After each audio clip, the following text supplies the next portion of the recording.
No more coordinates.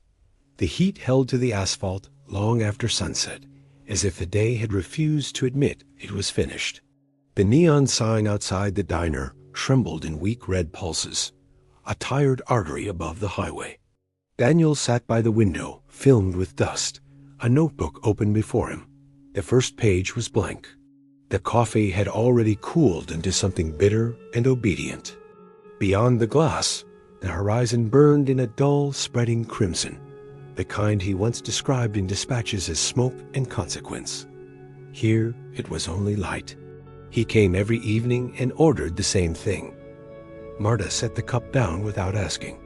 Her movements were careful, almost respectful of the air between tables. Sometimes her fingers lingered a fraction too long near his sleeve, but not long enough to become a gesture.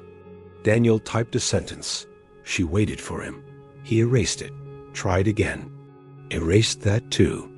Trucks passed outside without slowing, their headlights sliding over the walls as if the town were a rumor. He had spent decades naming explosions by their colors. He could tell you how dust rose from a street after mortar fire, how silence arrived in fragments. But he did not know how to describe the way a woman brushed crumbs into her palm. One evening he noticed he was no longer watching the horizon. He was watching Marta tuck a loose strand of hair behind her ear when she thought no one saw. It was a small act. It unsettled him more than artillery ever had. The realization came without drama. He had written about endings all his life, not about breathing, not about hands that carried plates instead of rifles. It was not guilt. It was inventory, a quiet acknowledgement that he had mistaken damage for depth. The next morning, he brought his laptop to the diner. Instead of a column, he described the brown ring forming inside his cup, the way sunlight rested on Marta's wrists, the slow turning of the ceiling fan that cooled nothing.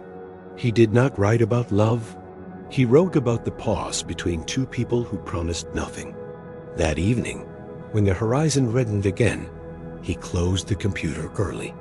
Marta sat across from him for no reason at all. They looked through the dusty window. The sky burned as always. This time, it was only a sky.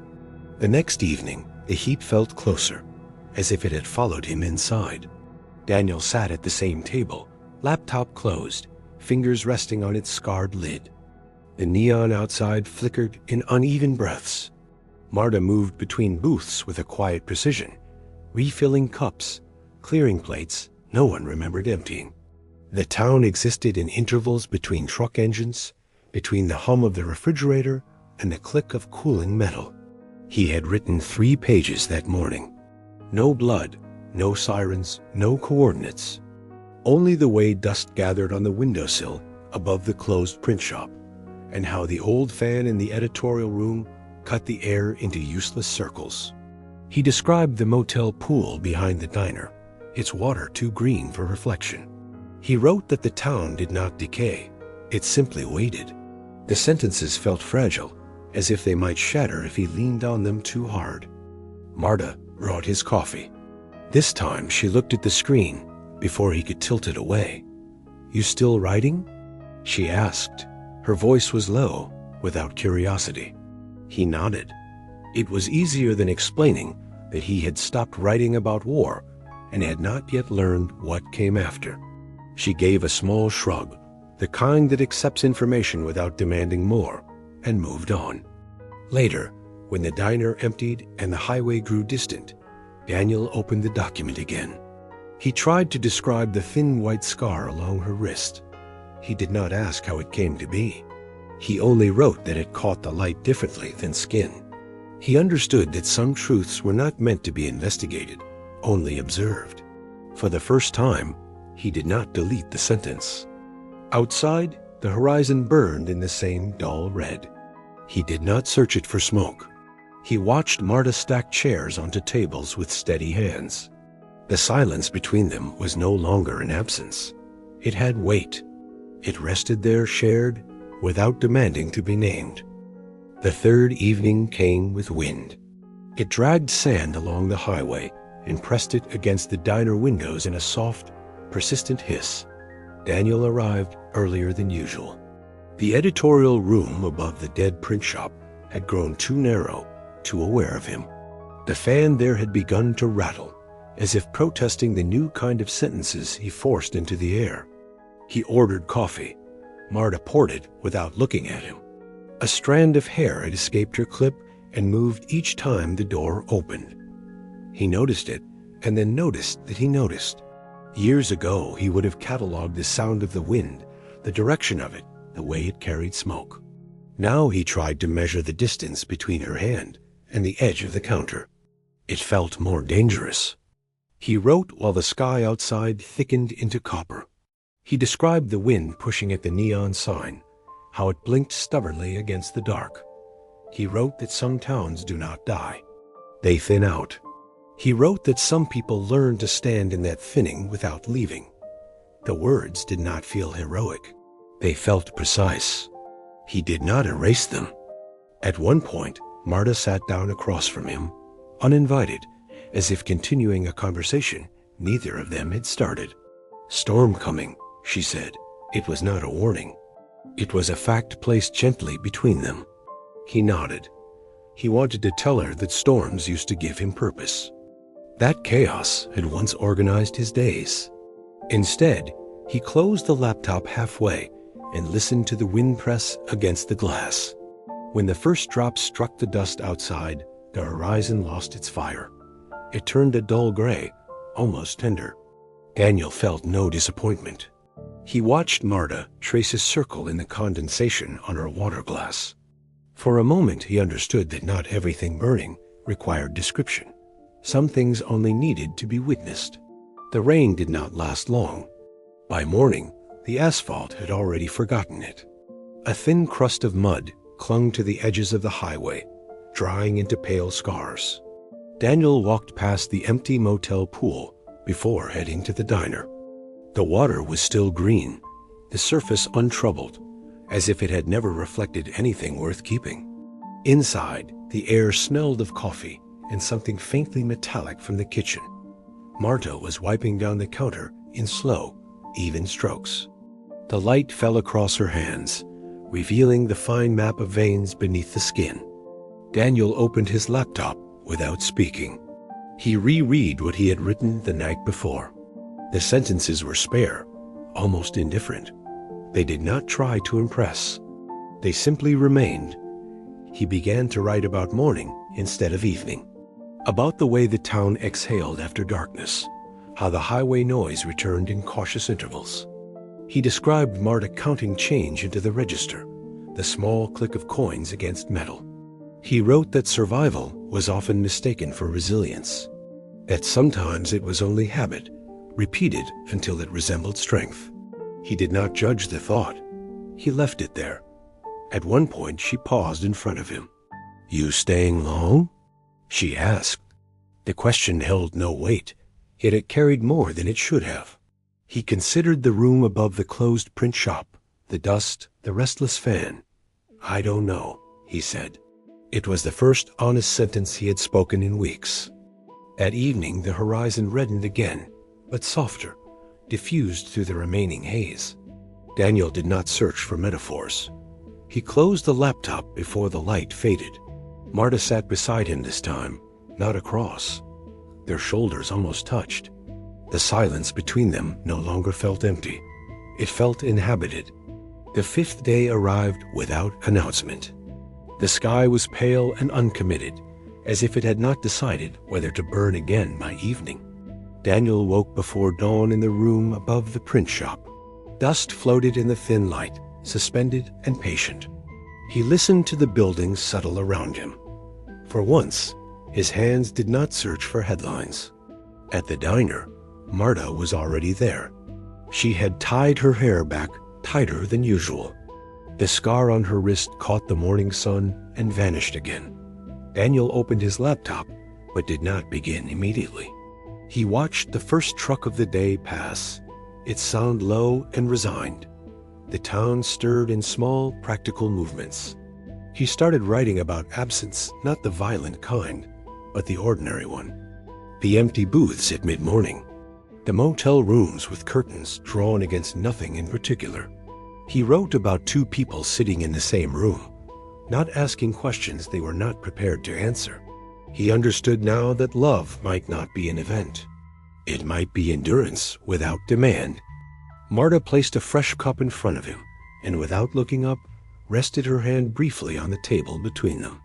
Not touching him, not withdrawing either. The gesture lasted only a second. It was enough. He did not try to translate it into language. That evening the horizon flared once more, a broad wash of red dissolving into violet. Daniel closed the laptop before the light reached its peak. He no longer needed the sky to explain anything. He sat with Marta in the quiet that followed the day's last truck. Nothing had changed. That was the change. Artificial Milky Way. Evening over Ohio settles like damp ash. The factories beyond the highway go dark one by one, their windows fading as if someone were closing tired eyes.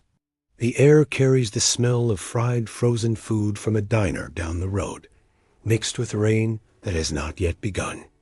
In the shelter room, there are 4 iron beds. Their legs bite deep into the linoleum, as though they are anchoring the building against a wind that no longer blows. Simon sits on the edge of his mattress. His palms rest on his knees small, patient, already practiced in waiting. The walls sweat faintly. Iron and dust share the same dull color here. Under Simon's bed stands a scratched metal suitcase. Its corners are bent, its handle wrapped in gray tape. It is the only object that belongs entirely to him. Inside are 2 shirts, a photograph without a frame, and nothing that would slow down a departure. He has learned to pack lightly. Noise brings questions. Silence allows survival. Elisa moves down the corridor in worn slippers. The sound is steady, dragging, the only clock this house trusts. Her hands smell of tobacco and cheap soap. The scent clings to the doorknobs and the chipped paint. She pauses by Simon's door. Through the narrow opening, she sees him standing on the bed, pressing small plastic stars to the ceiling with softened chewing gum. By day, they look yellow and worthless. In his careful fingers, they become currency. She considers telling him about the paint, about rules. Instead, she watches his back straight and tense as wire and walks on. From another room comes a dry cough that refuses to end. When Simon lies down, the ceiling is no longer plaster. It is distance. The stars hold their positions above him, faint and obedient. In space, there are no doors that close with metal certainty, no forms filled out by strangers, no voices deciding where he will sleep next. There is only cold. But the cold of space is honest. It promises nothing. He counts 12 steps from wall to wall without moving. The number does not change, no matter how many stars he adds. This does not hurt. It is simply the measure of the room, like tomorrow's breakfast will be the measure of the morning. The lights fail with a dry snap. The old wiring gives up to the damp. Darkness fills the corridor and then his room.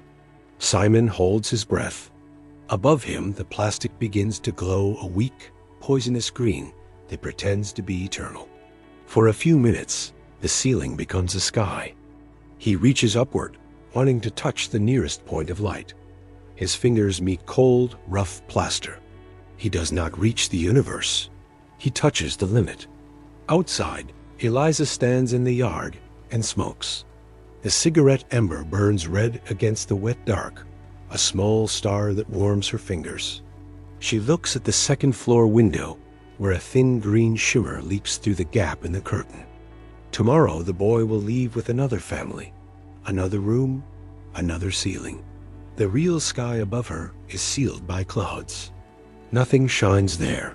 She inhales, then drops the cigarette and grinds it into the gravel. In the room upstairs, the artificial Milky Way fades slowly, without promise, without complaint. The corridor smells of chlorine and boiled coffee. In the small kitchen downstairs, a pot sits too low on the burner, turning bitter in slow degrees. It is always like that. Here coffee either scalding or cold, never right.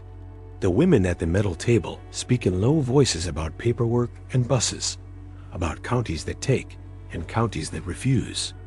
Their words float up the stairwell and thin out before they reach the second floor. Simon hears only the rhythm, not the meaning. Meaning is something adults keep for themselves. He kneels on his bed with the metal suitcase open beside him. He does not pack yet. He only checks. 2 shirts folded with careful corners. The photograph pressed flat between pages of a torn notebook. A small screwdriver he once found in the yard and kept because it felt solid in his hand. He runs his fingers over the ridges of the case. The scratches are like a map of previous rooms. He traces them slowly, memorizing the route of departure before it is announced. Elisa stands in the doorway without knocking. She has learned that knocking makes children look up too fast. "They'll come in the morning," she says. Her voice is neutral, almost administrative. Simon nods. He does not ask where. The question would only create a shape that might later have to be erased. She studies the ceiling, the fading constellation, already weaker than last night. The stars look tired in daylight, like cheap decorations after a holiday no one enjoyed. From the window, the highway is visible in fragments between bare trees. Trucks pass in long intervals, carrying loads towards cities whose names glow on green signs. Simon watches them until their red lights disappear. He imagines the cargo holds full of silence, stacked neatly in boxes. No one on those roads waits for him. The fact settles inside him like a small, well-placed stone. It does not move. That evening, the power holds. The plastic stars refuse to glow. Simon lies in darkness that is complete and unadorned. Without the artificial sky, the ceiling lowers, becoming only plaster again. He listens to Elisa's slippers crossing the corridor one last time. Somewhere downstairs, a cup is set down too hard. In the absence of light, he understands that the room was never the refuge. It was the pause between departures. He closes his eyes before the stars can fail him again. Morning arrives without color. The sky over Ohio is a flat sheet of tin, pressing low against the roofs and smokestacks. In the kitchen, the coffee is already wrong burned at the bottom, thin at the top. Elisa pours it into a chipped mug and does not taste it. She has learned that expectation ruins even small things. Through the window, she sees a sedan turn into the gravel yard. The tires move slowly, as if the car itself doubts the address. Upstairs, Simon is dressed before anyone calls him. The metal suitcase stands closed at his feet. He has wiped the lid with the sleeve of his shirt, though the scratches remain. They always remain. He looks once at the ceiling. In daylight, the stars are pale and embarrassed, small plastic wounds in the paint. They no longer promise distance. They are only objects waiting to fall. The couple enters with polite voices and careful smiles. The man smells of gasoline and aftershave. The woman carries a handbag too large for the room. They speak to Eliza first.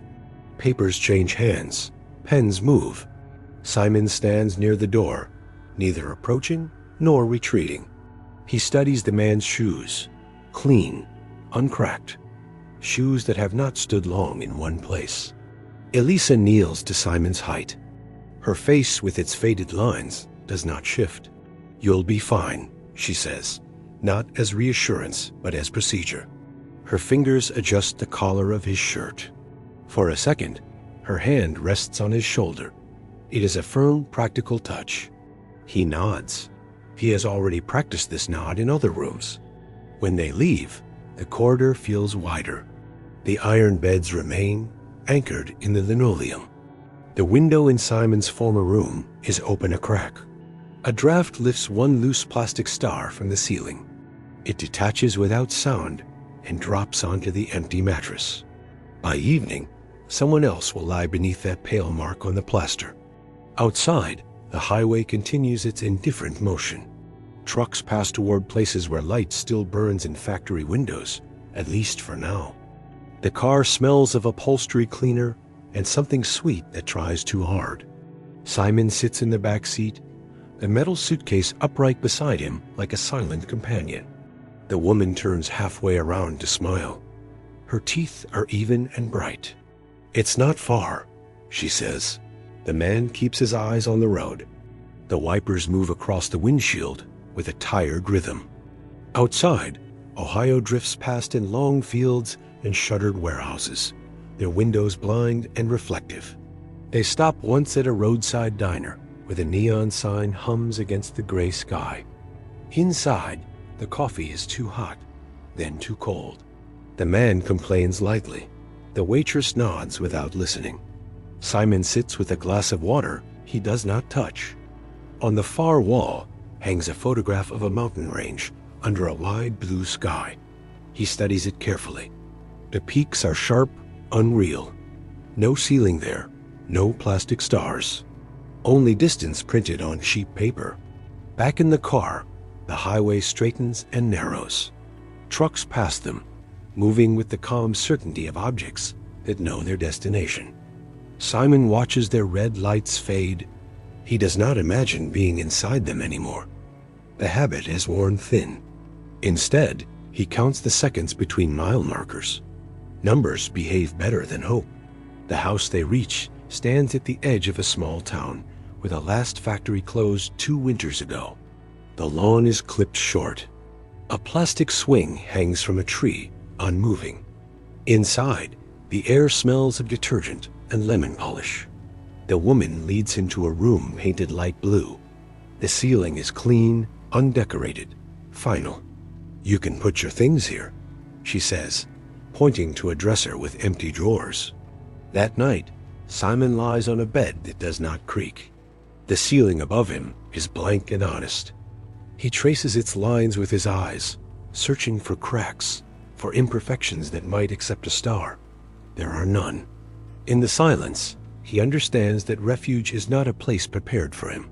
It is something he builds alone, even if it must be small and temporary. He closes his eyes and begins to design another sky in the dark.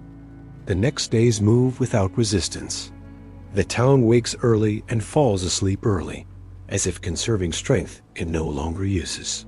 From the window of his new room, Simon can see the skeleton of a factory beyond the trees.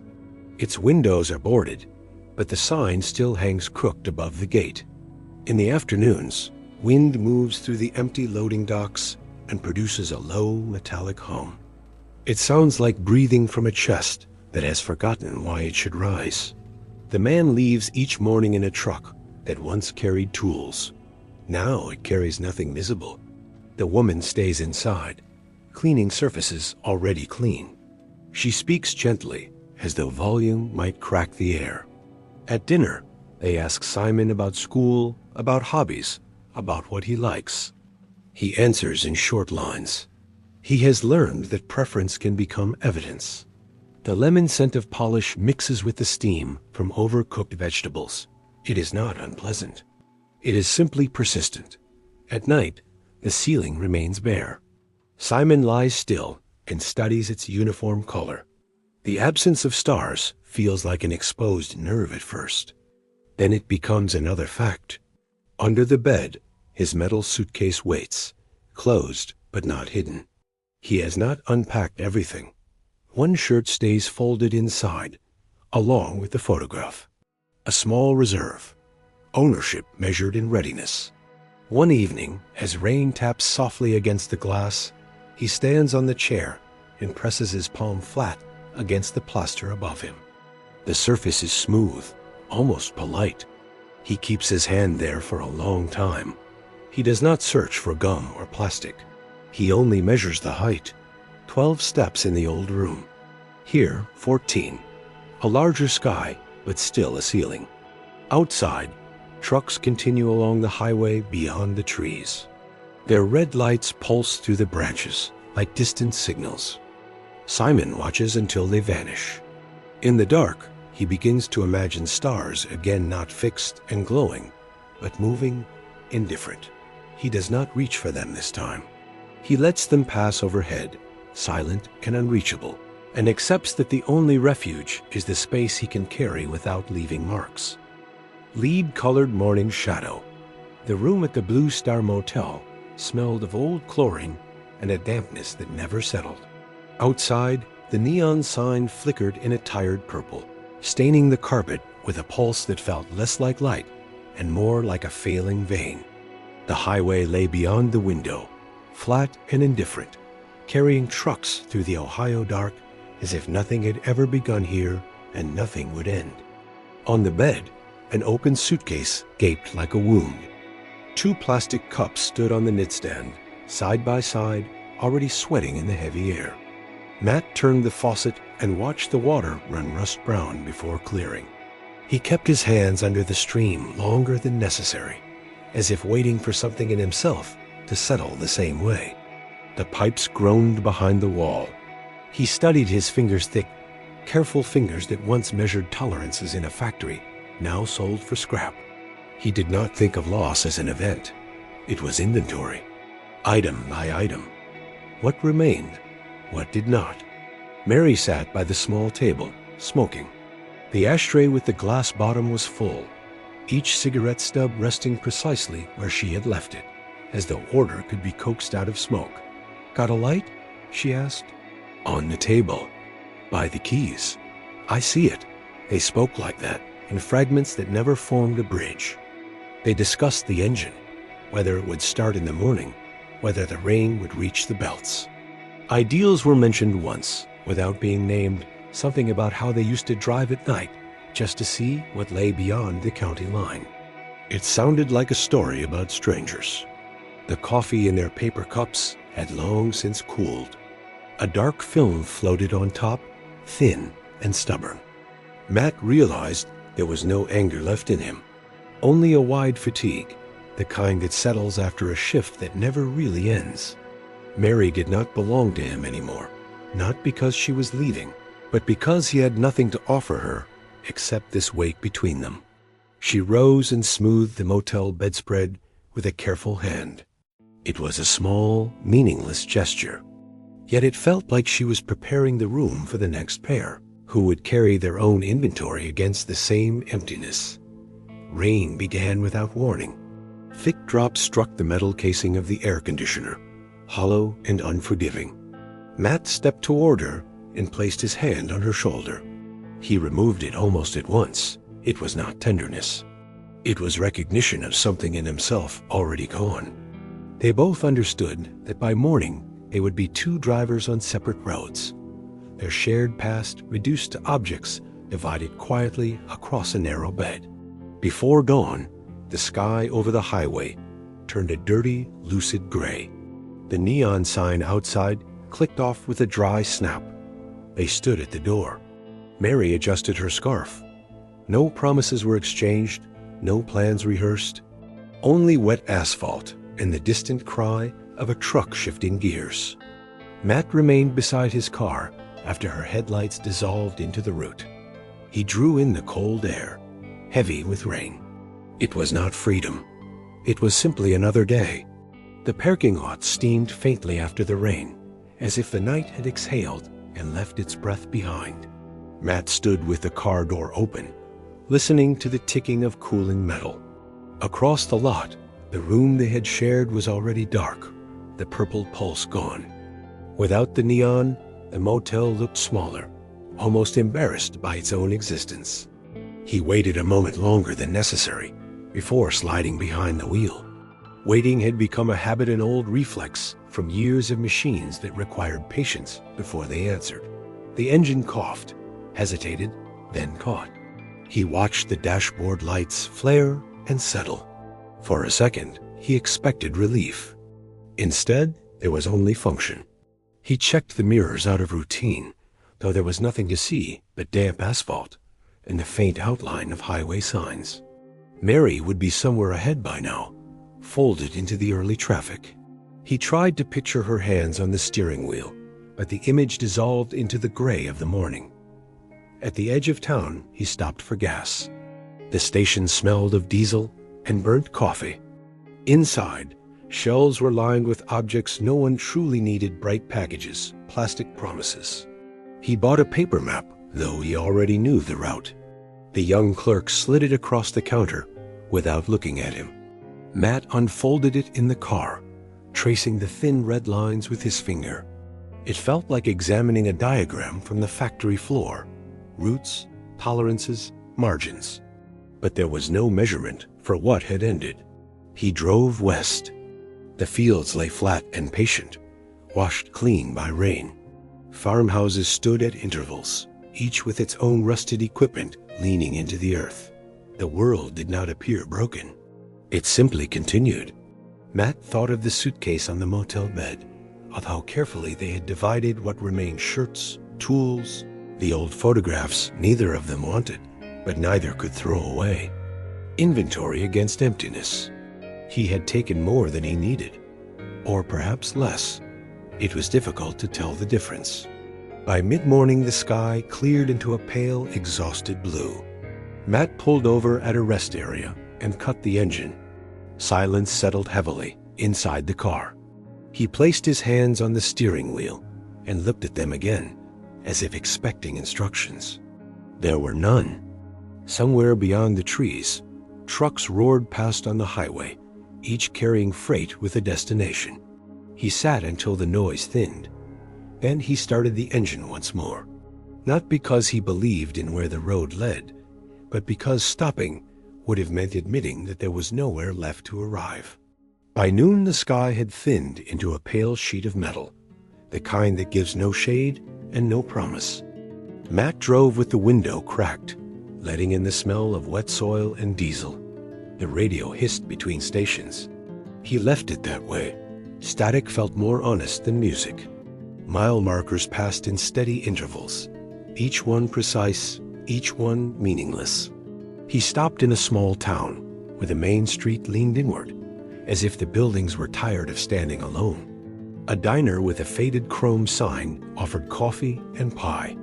Inside, the air was thick with grease and old conversations. Matt took a booth near the window. The waitress called him Hun without looking at him. He nodded, as if accepting a title he had not earned. The coffee arrived hot this time, dark and immediate. He let it cool before drinking. Across from him, the empty seat held a weight he did not name. He imagined Mary sitting there, her cigarette balanced between two fingers, ash falling with the same deliberate care.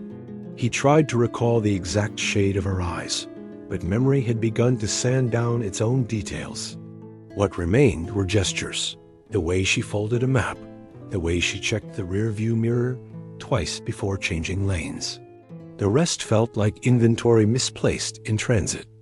When he stepped back outside, the afternoon had turned windless. Dust clung to his shoes. He considered calling her.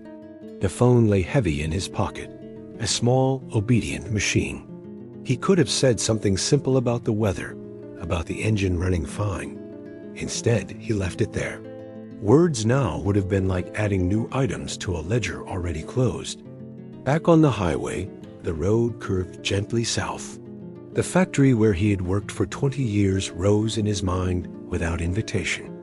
Long corridors, the rhythm of presses, the smell of oil embedded in his clothes.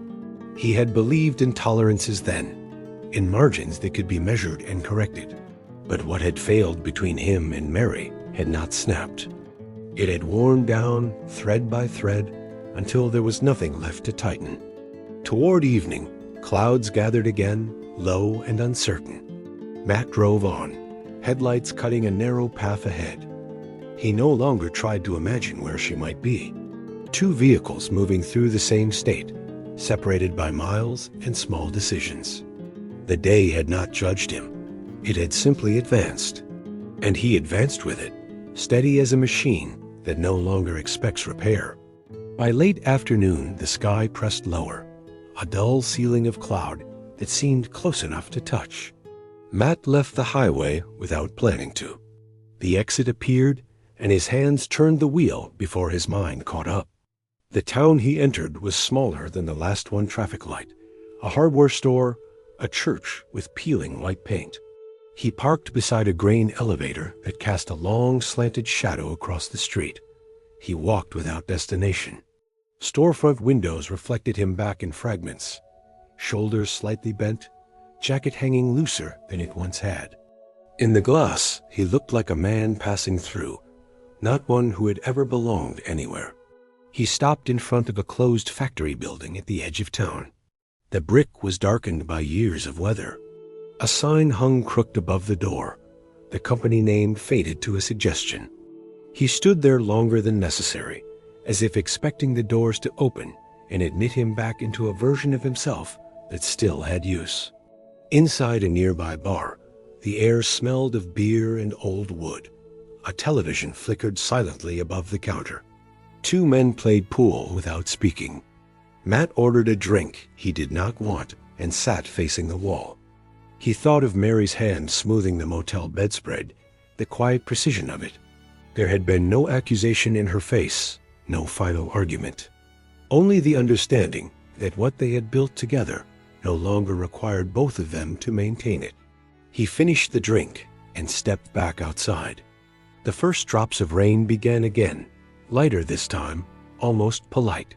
He returned to the car and sat without starting the engine. For a moment, he considered turning back driving east until the miles reversed themselves and the blue star sign flickered back to life. The thought felt thin. Roads do not erase what has already been measured. When darkness settled fully, he pulled onto the road once more. The headlights illuminated fences, mailboxes, the occasional porch light burning alone in the fields. Somewhere ahead lay another town, another room with thin towels and neutral walls. Matt drove toward it without urgency. The separation was no longer sharp. It had become something steadier, like a background hum you stop noticing after a while. He kept his hands on the wheel and let the night receive him without protest. He reached the next town after midnight. It offered another motel, smaller than the Blue Star, its sign unlit except for a single stubborn bulb that flickered without rhythm. Matt parked beneath it and sat for a while, engine idling. The rain had stopped again. Water clung to the hood in a thin film, reflecting the weak light like tarnished metal. The room he rented was narrower, cleaner, almost anonymous in its effort not to offend. White walls, a bed too firm, a television bolted high in the corner. He placed his suitcase on the chair instead of the bed this time. He did not open it. There was nothing inside that needed air. He washed his hands in the sink and watched the water swirl down, clear from the start. No rust here, no delay. He lay down fully dressed and stared at the ceiling. The silence was different from the one he had shared with Mary. This silence did not wait for reply. It simply existed. He realized that what they had lost had not shattered in a single moment. It had thinned out, worn smooth by repetition, by evenings spent discussing bills and weather, instead of what had once drawn them toward each other. Ideals had not betrayed them. They had faded, like the pattern on cheap motel sheets, washed too many times. Sometime before dawn, he rose and stepped outside. The air carried a faint scent of wet earth and gasoline. In the distance, a freight train moved slowly across the horizon, its cars linked in quiet obedience. Matt watched it pass. Each car carried something measured, cataloged, bound for a place that would receive it without question. He envied that clarity. When the sky began to pale, he returned to his car. The day would begin again, not with revelation, but with movement. He turned the key and felt the engine settle into its steady vibration. There was no plan beyond the next stretch of road. He adjusted the rearview mirror once, then left it alone. Whatever had been reflected there belonged to another inventory. Ahead lay only miles, and the patient light of a morning that asked nothing of him. The yellow scarf. The rain over Ohio did not fall. It hovered. A thin, stubborn drizzle that clung to dust and turned it into a gray paste along the windows of Joey's hiss. Inside, the air smelled of cheap disinfectant and old tobacco soaked deep into the wood. Miller sat at the corner table with his back to the wall. Across from him stood an empty chair. He watched the condensation crawl down his glass as if it were measuring time more honestly than any clock.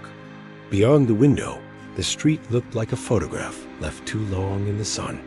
The door opened without drama. Roy entered in his dark jacket, rain resting on his shoulders like a habit he had long ago stopped resisting. He did not shake it off. He sat down. The bartender placed 2 glasses and a bottle of Calvados between them, the foreign label almost indecent in a place that sold mostly beer and forgetting. Miller poured. Their movements were slow and careful, the only craft they still practiced. Do not spill a drop. Above them, an old fan cut the air with a tired click at each rotation. The sound was steady, metallic. It could have been a clock. It could have been distant artillery remembered incorrectly. They both glanced upward at the same moment, not at each other. The fan kept turning, as if it alone believed in repetition. "Elena," Roy said finally. The name left his mouth like smoke, thin and unprotected. She wore that yellow scarf. He did not look at Miller when he spoke. Miller nodded. He did not remember the scarf. He remembered the way she laughed when it rained, how the sound rose above the engine he was fixing, how it made him misplace a wrench. Between them, they tried to assemble her from fragments, like mechanics working with parts from 2 different machines. Miller realized he no longer knew the color of her eyes. He remembered instead the fear that she would leave. It had not prevented anything. 50 years had passed like oil leaking from a cracked pan, slow, unnoticed, irreversible. He studied his hands. They still looked dirty, no matter how often he washed them. These were not the hands of the boy who had once touched her face. They belonged to someone who repaired engines and lost people. Roy's elbow caught the glass.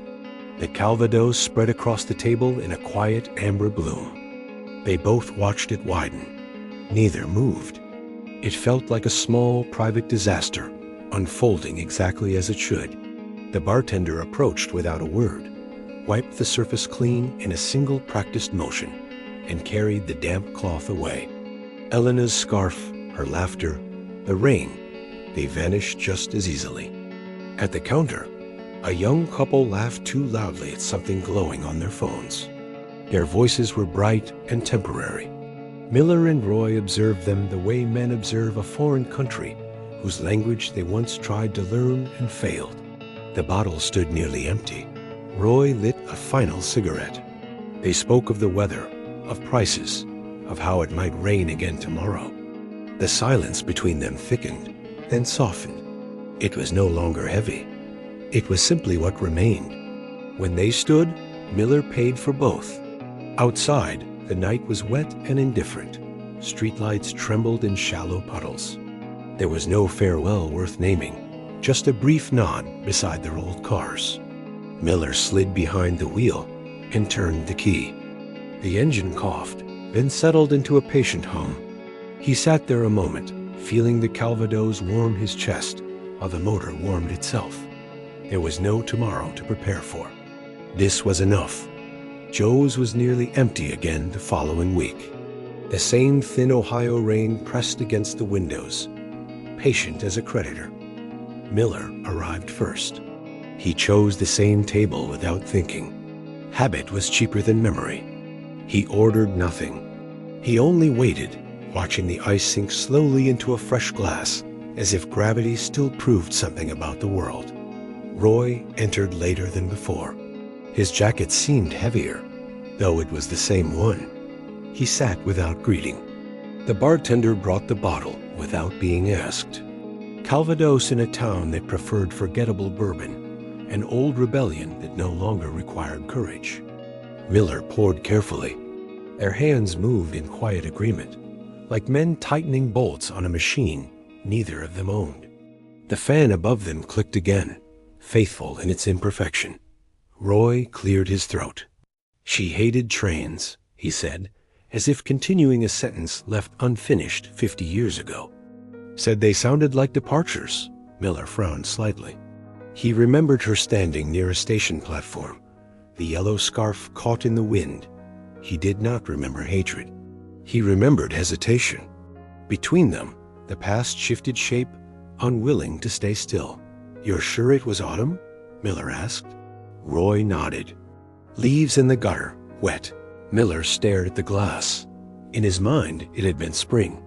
A softer rain, the kind that promises something. He realized that one of them was wrong. Perhaps both. Memory was not a photograph. It was a negotiation. Roy reached into his jacket and placed a folded envelope on the table. The paper was thin, yellowed at the edges. "I kept it," he said. He did not explain why. Miller did not ask. The envelope lay between them like an unexploded shell. Neither man touched it. The fan continued its slow rotation, slicing the silence into equal pieces. At the bar, the young couple from last week did not appear.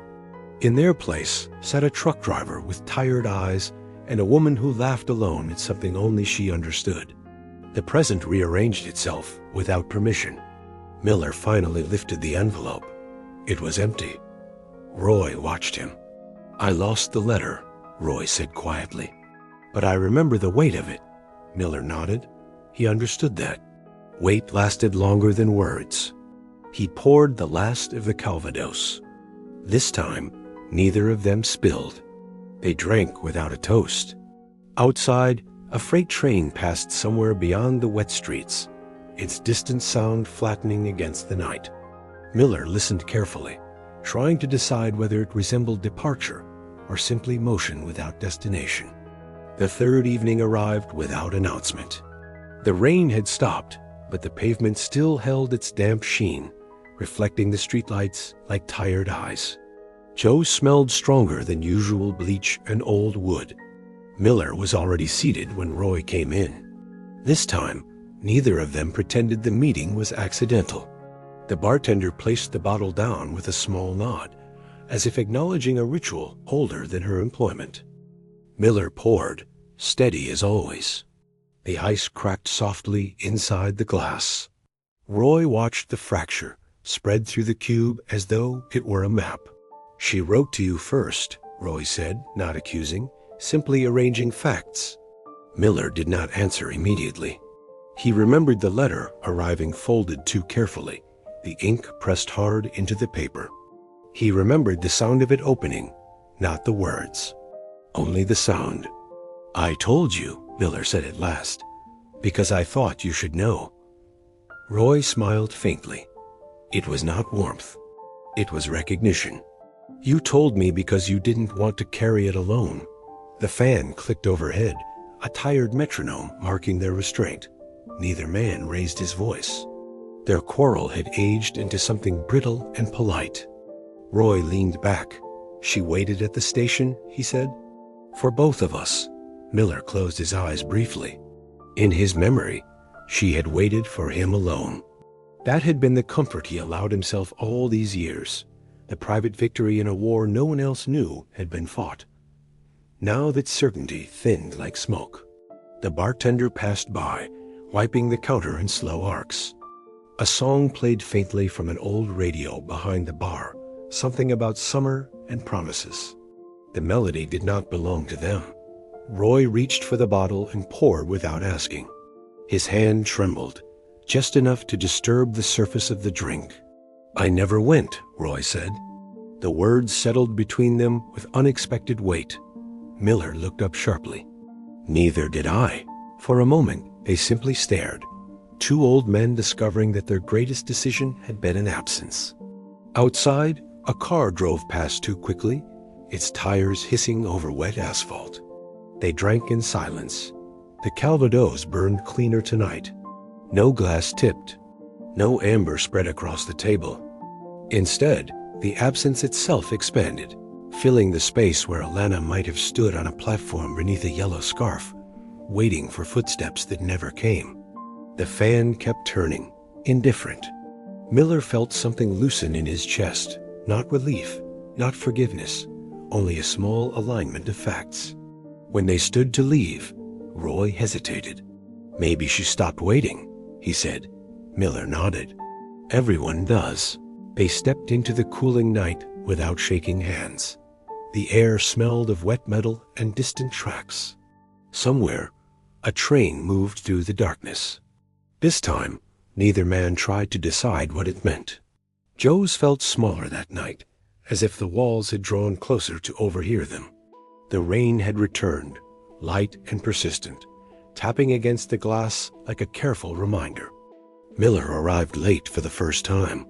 Roy was already seated, his jacket folded neatly over the back of the chair. The bottle stood unopened. Between them lay an unfamiliar hesitation. Miller sat down without apology. His hands were damp, though he had not been in the rain long. The bartender brought fresh ice. It cracked under the pour, sharp and brief.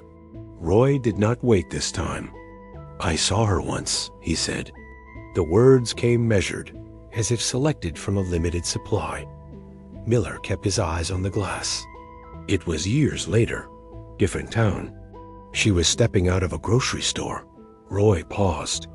No scarf. The fan clicked overhead. Miller imagined her without the yellow, without the small banner that had held their youth together.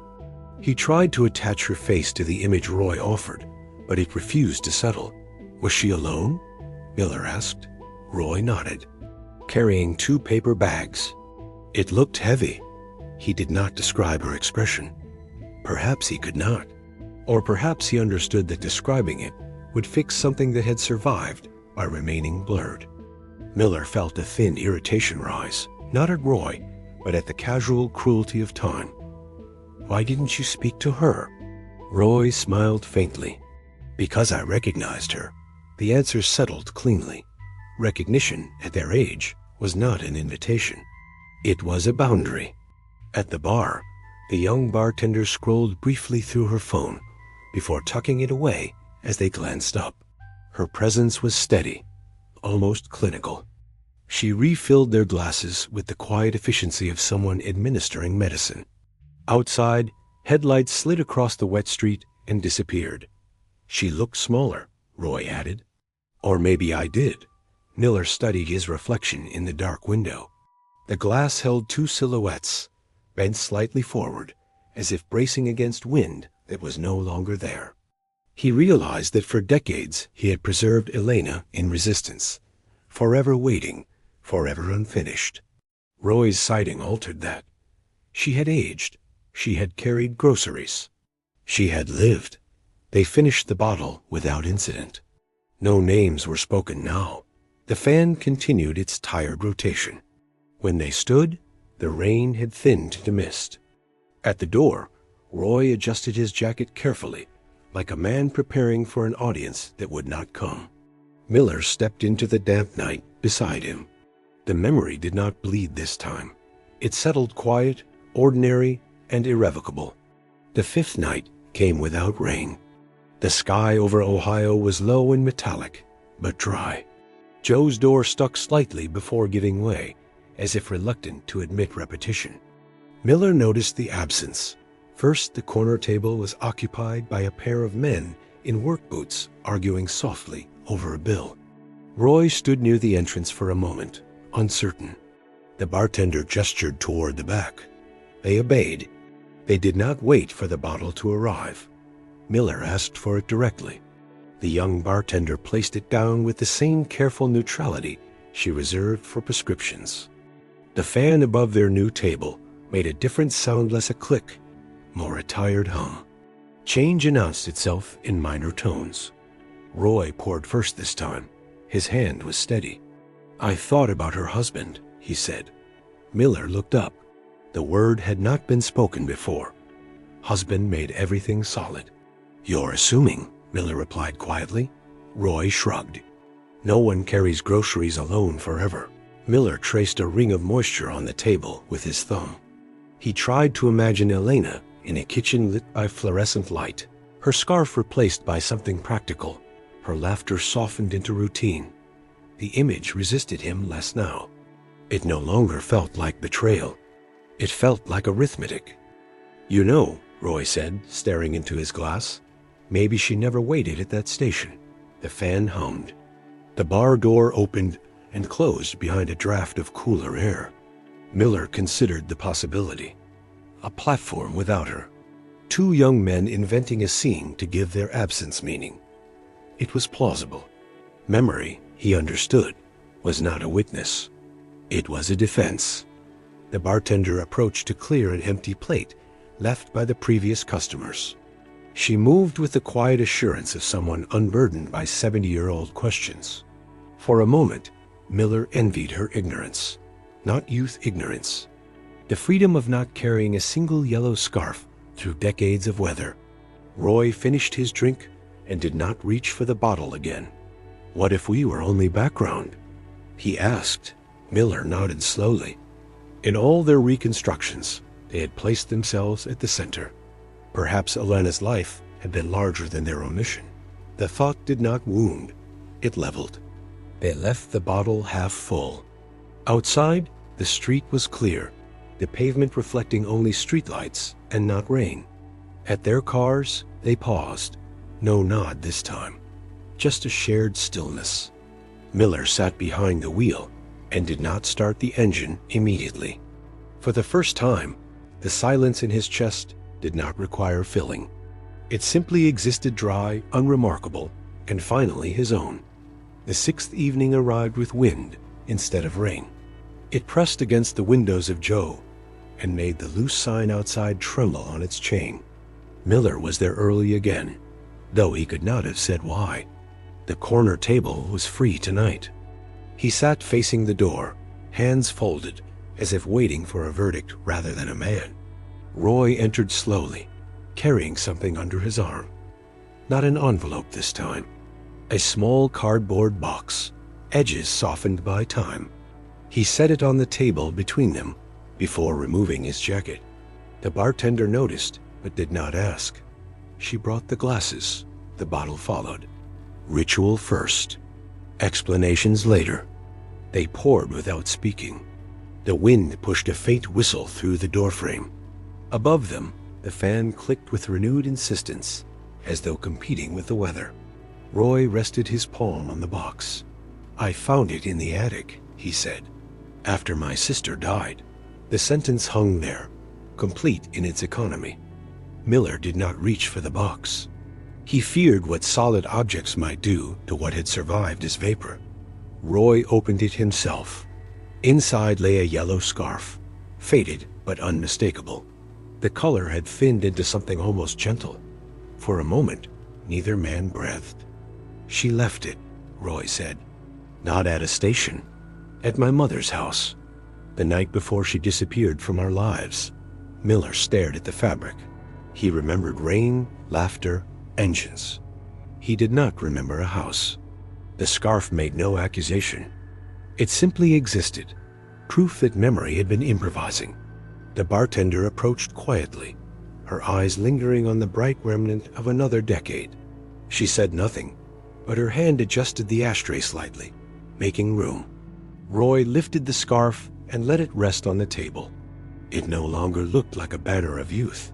It looked like something practical against cold. "She wasn't waiting," Miller said at last.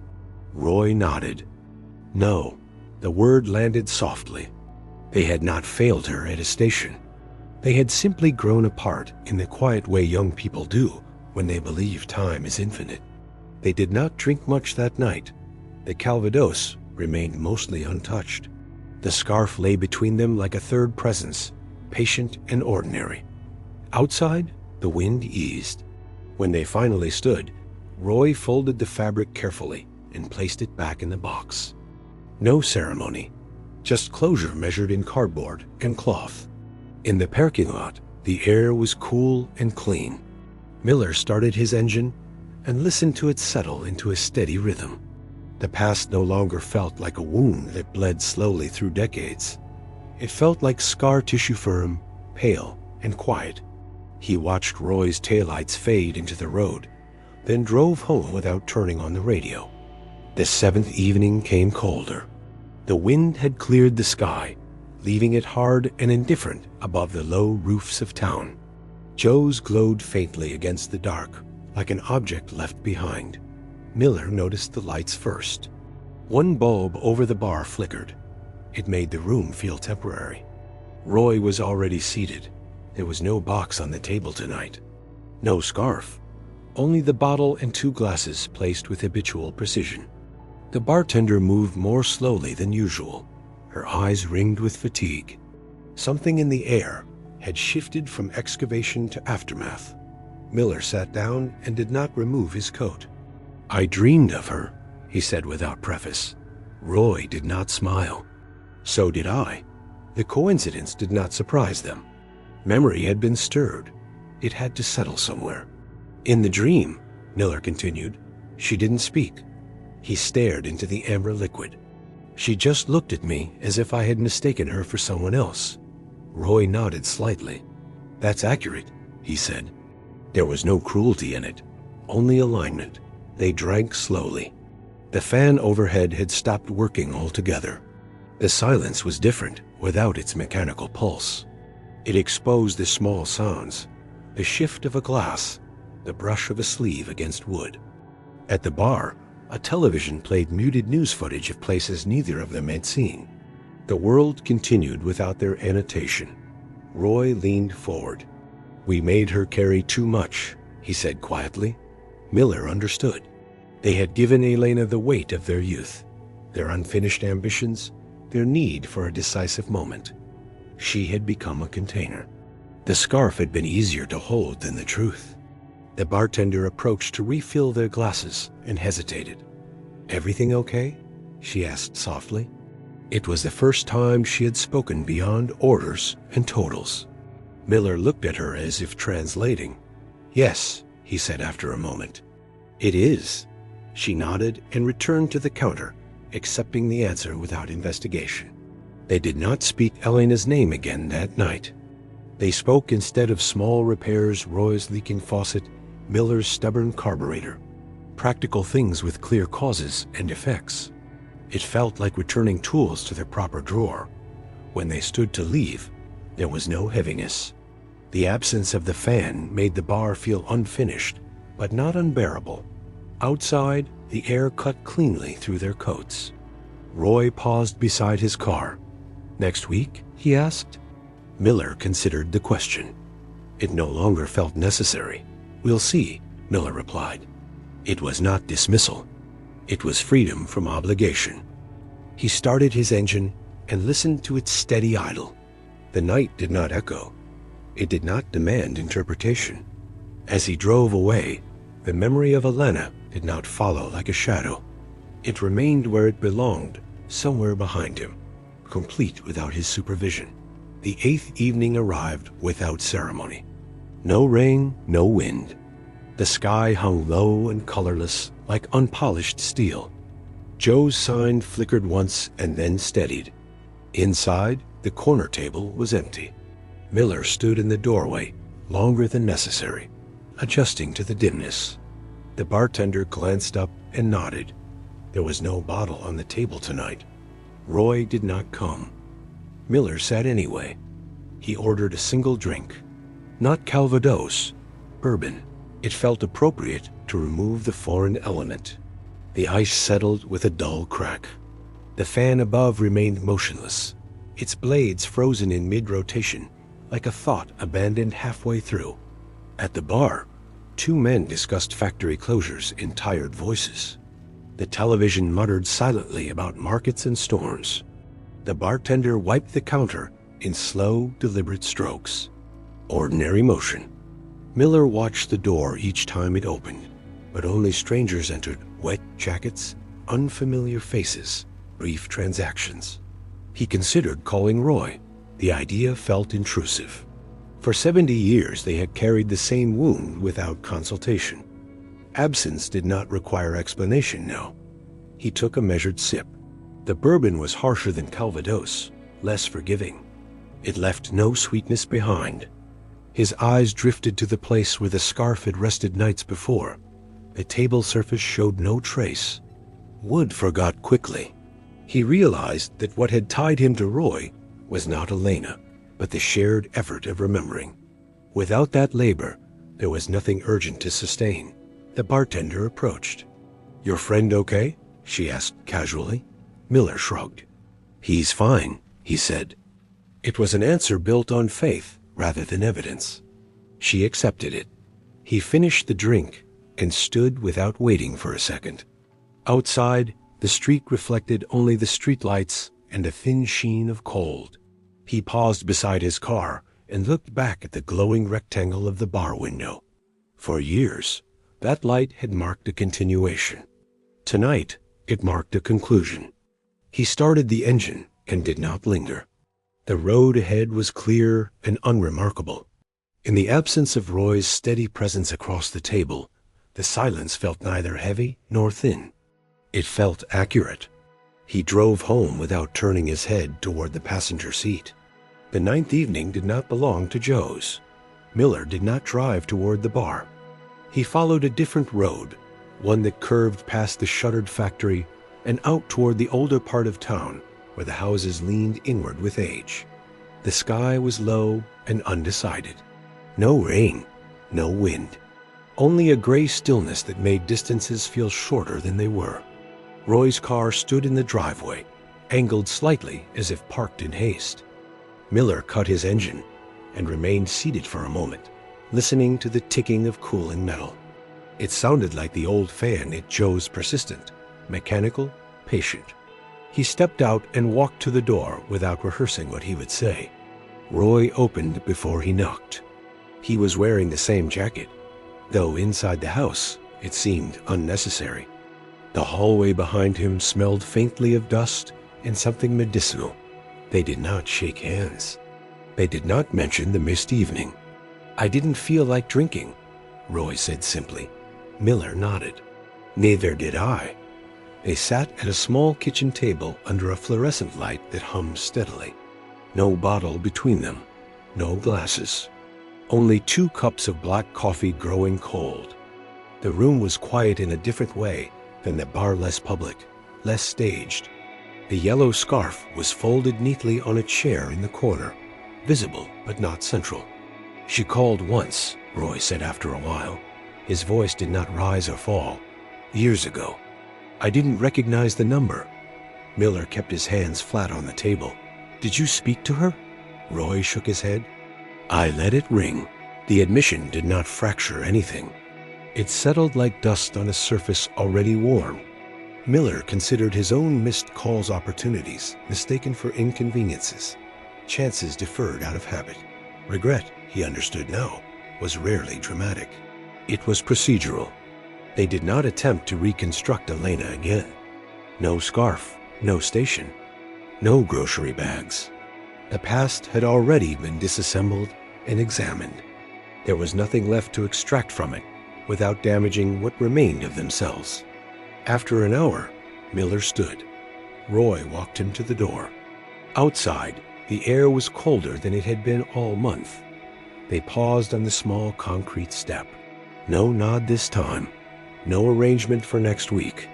"Take care of yourself," Roy said. "You too," Miller replied. It was enough. Driving home, Miller did not think of Joe's or of trains or of platforms that may never have existed. He thought of the kitchen light humming over 2 untouched cups of coffee. The wound they had shared for decades no longer required tending. It had scarred over quietly. At a red light, he rested his hands on the steering wheel and waited. When the light turned green, he moved forward without hesitation. Duty to ghosts. The tin roof of the workshop clicked in the pale hour before sunrise, metal shrinking from the night's cold. Sam stood beneath it with a mug of yesterday's coffee, watching the light crawl over the dented hood of a wrecked Jaguar.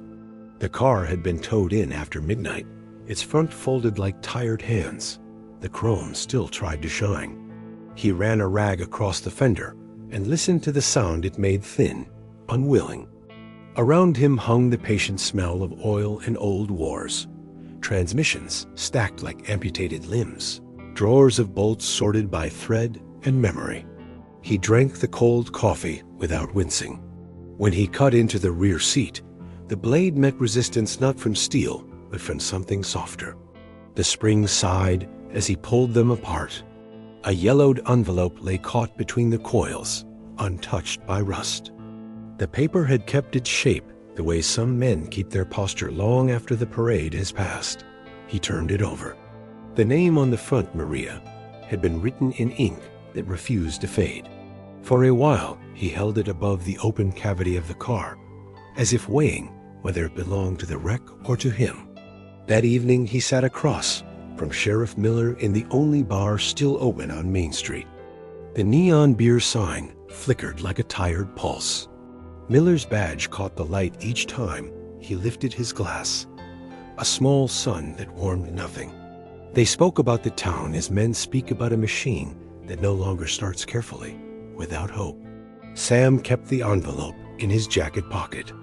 It pressed against his ribs whenever he shifted in the chair. Outside, the wind moved dust along the sidewalk in slow rehearsals of departure. Back at the shop, he packed his tools into the bed of his old pickup, wrenches wrapped in cloth, a jack that had lifted more weight than it should have. The dashboard inside the cab was cracked, the speedometer needle trembling even when the engine was off. He slid behind the wheel and watched the rearview mirror shiver with his breath. Then he stepped out once more and locked the workshop door. The key turned with a dry, final click. It sounded less like metal and more like a verdict. The first gas station stood alone at the edge of the county line, its paint bleached the color of old bone. The pumps leaned slightly, as if listening for cars that no longer came. Sam let the engine idle and watched the numbers climb with a tired reluctance. In the reflection of the windshield, he saw a figure approach Thin Jacket, boots powdered with dust, a backpack slung over one shoulder like an afterthought. The boy knocked once on the passenger window, not hard, just enough to be noticed. His name was Mick. He said it without offering a hand.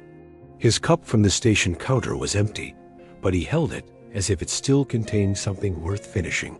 Sam looked at him for a long moment, then reached across and pushed the passenger door open.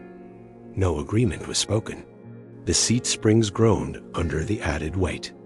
When they pulled back onto the road, the silence between them filled the cab more completely than any conversation could have. Rain met them over Iowa. It began as a smear on the horizon and then settled into a steady gray curtain. Sam steered the truck beneath a concrete bridge and killed the engine. The ticking of hot metal rose slowly from the hood. Mick lit a cigarette and watched the smoke twist upward, meeting the steam that leaked faintly from the radiator cap. Water dripped in patient intervals from the bridge above, marking time on the windshield. Inside the dim shelter of the cab, Mick's hand moved once quiet, almost curious, toward the pocket of Sam's jacket where the wallet rested. Sam did not look at him immediately. He simply placed his own hand over the fabric first. The gesture was neither fast nor violent. Their eyes met in the rearview mirror.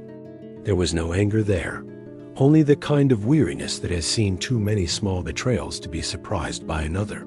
Mick withdrew his hand and stared out at the rain. Later, when the road opened again and the wipers beat a tired rhythm across the glass, Sam slipped the envelope from his jacket. He did not read it yet. He only traced the name with his thumb while the truck moved forward through fields that had forgotten their harvest.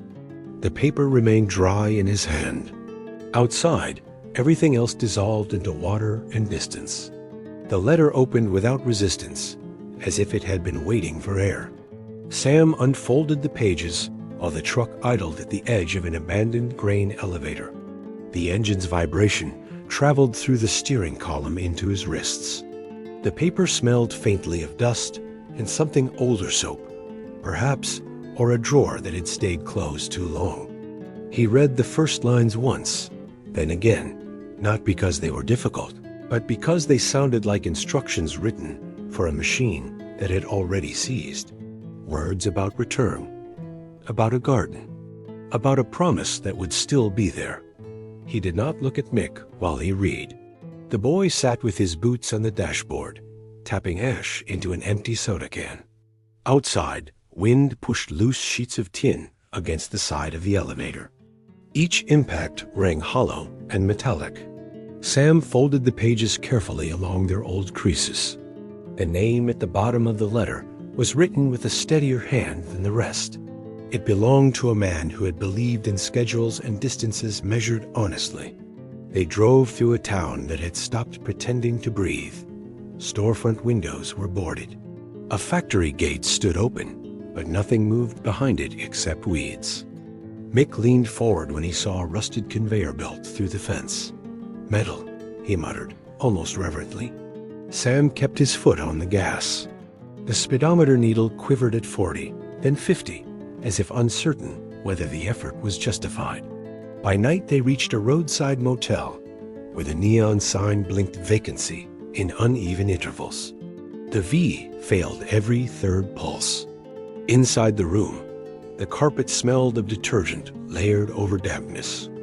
Sam placed his boots beside the bed and wiped them slowly with a rag, watching the brown water soak into the fabric. Mick stood at the window, smoking, the red tip of his cigarette briefly illuminating his face each time he inhaled.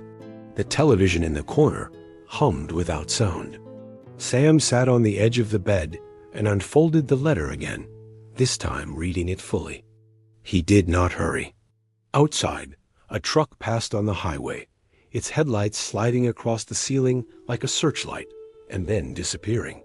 When he finished, he placed the pages back into the envelope and set it on the nightstand.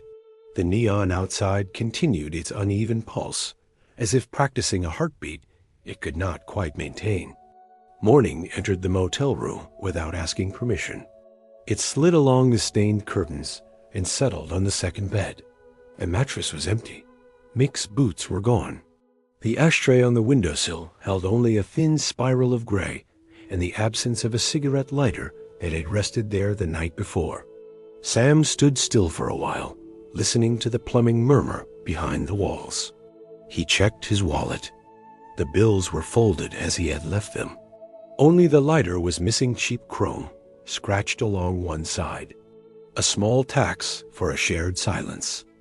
He stepped outside. The parking lot carried the pale shine of dew. The pickup waited where he had parked it, dust already settling along the hood as if claiming it. Sam opened the driver's door and sat without starting the engine. The dashboard cracked across the vinyl like a dry riverbed. In the rearview mirror, the vacancy sign flickered and then went dark, flickered again. He watched it until the rhythm no longer suggested anything human. The road thinned as the morning stretched. He turned off the highway too early, following a sign whose arrow had been bent by weather or intention. The asphalt gave way to gravel, then to dirt. Cornfields rose on both sides, rigid and identical, their leaves scraping against one another in a sound like whispered corrections. The temperature needle began to climb. It did not hurry. It simply moved upward with a patient inevitability. When the engine finally coughed and died, it did so without drama. Steam lifted from the hood in a soft, persistent column. Sam stepped out and leaned against the fender. The air tasted of soil and hot metal. He unscrewed the radiator cap with a rag wrapped around his hand. The steam mixed with his breath until he could not tell which came from the machine and which from him. The fields did not move except for the faint trembling at their tips. He waited for the engine to cool, watching the vapor thin and disappear. A truck passed somewhere far off, hidden by the corn. Its sound faded quickly, absorbed by distance. Sam wiped his hands on his jeans, leaving darker streaks along the fabric. Then he lifted the hood again and looked into the engine bay, as if it might offer an explanation. Nothing there asked to be forgiven. Nothing there promised to endure. He walked until the corn gave way to a fence that had forgotten its purpose. Beyond it stood a farmhouse folded inward on itself, porch sagging, paint stripped by seasons that no longer bothered to announce themselves. A man sat on an overturned bucket near the well, hat pulled low, hands resting on his knees as if waiting for a bus that had missed this road decades ago. Sam nodded once. The man nodded back. Neither asked the other's name. The old man spoke eventually, but not about directions. He talked about a barn that used to stand straighter and a son who had gone west because west had once meant something. His sentences wandered, paused, resumed in different decades. Sam listened without correcting the chronology. The wind moved through the dry grass in thin, restless lines. Somewhere a loose sheet of tin lifted and fell against wood, repeating the same dull confession. When Sam mentioned the town he was looking for, the old man pointed with 2 fingers toward a strip of horizon barely distinguishable from the sky. "Big now," he said, as if size were a diagnosis. Sam thanked him and returned to the pickup. The engine turned reluctantly but held. Steam no longer rose. Only heat shimmered above the hood in faint distortions. By late afternoon, the town appeared not as a cluster of houses, but as a spread of parking lots and retail signs balanced on tall poles. A mall where a field had once been. Pharmacies lit brighter than churches. The name on the water tower matched the address on the envelope, yet nothing around it suggested gardens or porches. Cars moved in obedient loops between painted lines. Sam drove slowly, watching his reflection bend in the glass storefronts. He found the address at the edge of a complex that called itself Senior Living. The building wore beige like a compromise. Curtains hung in identical rectangles. Through one window, he saw a woman seated in a wheelchair, her face turned toward the parking lot as if waiting for weather. He remained in the truck, the envelope resting on the seat beside him. The paper looked thinner now, almost transparent in the light. He watched the automatic doors open and close for strangers. The past had already stepped inside and taken a number.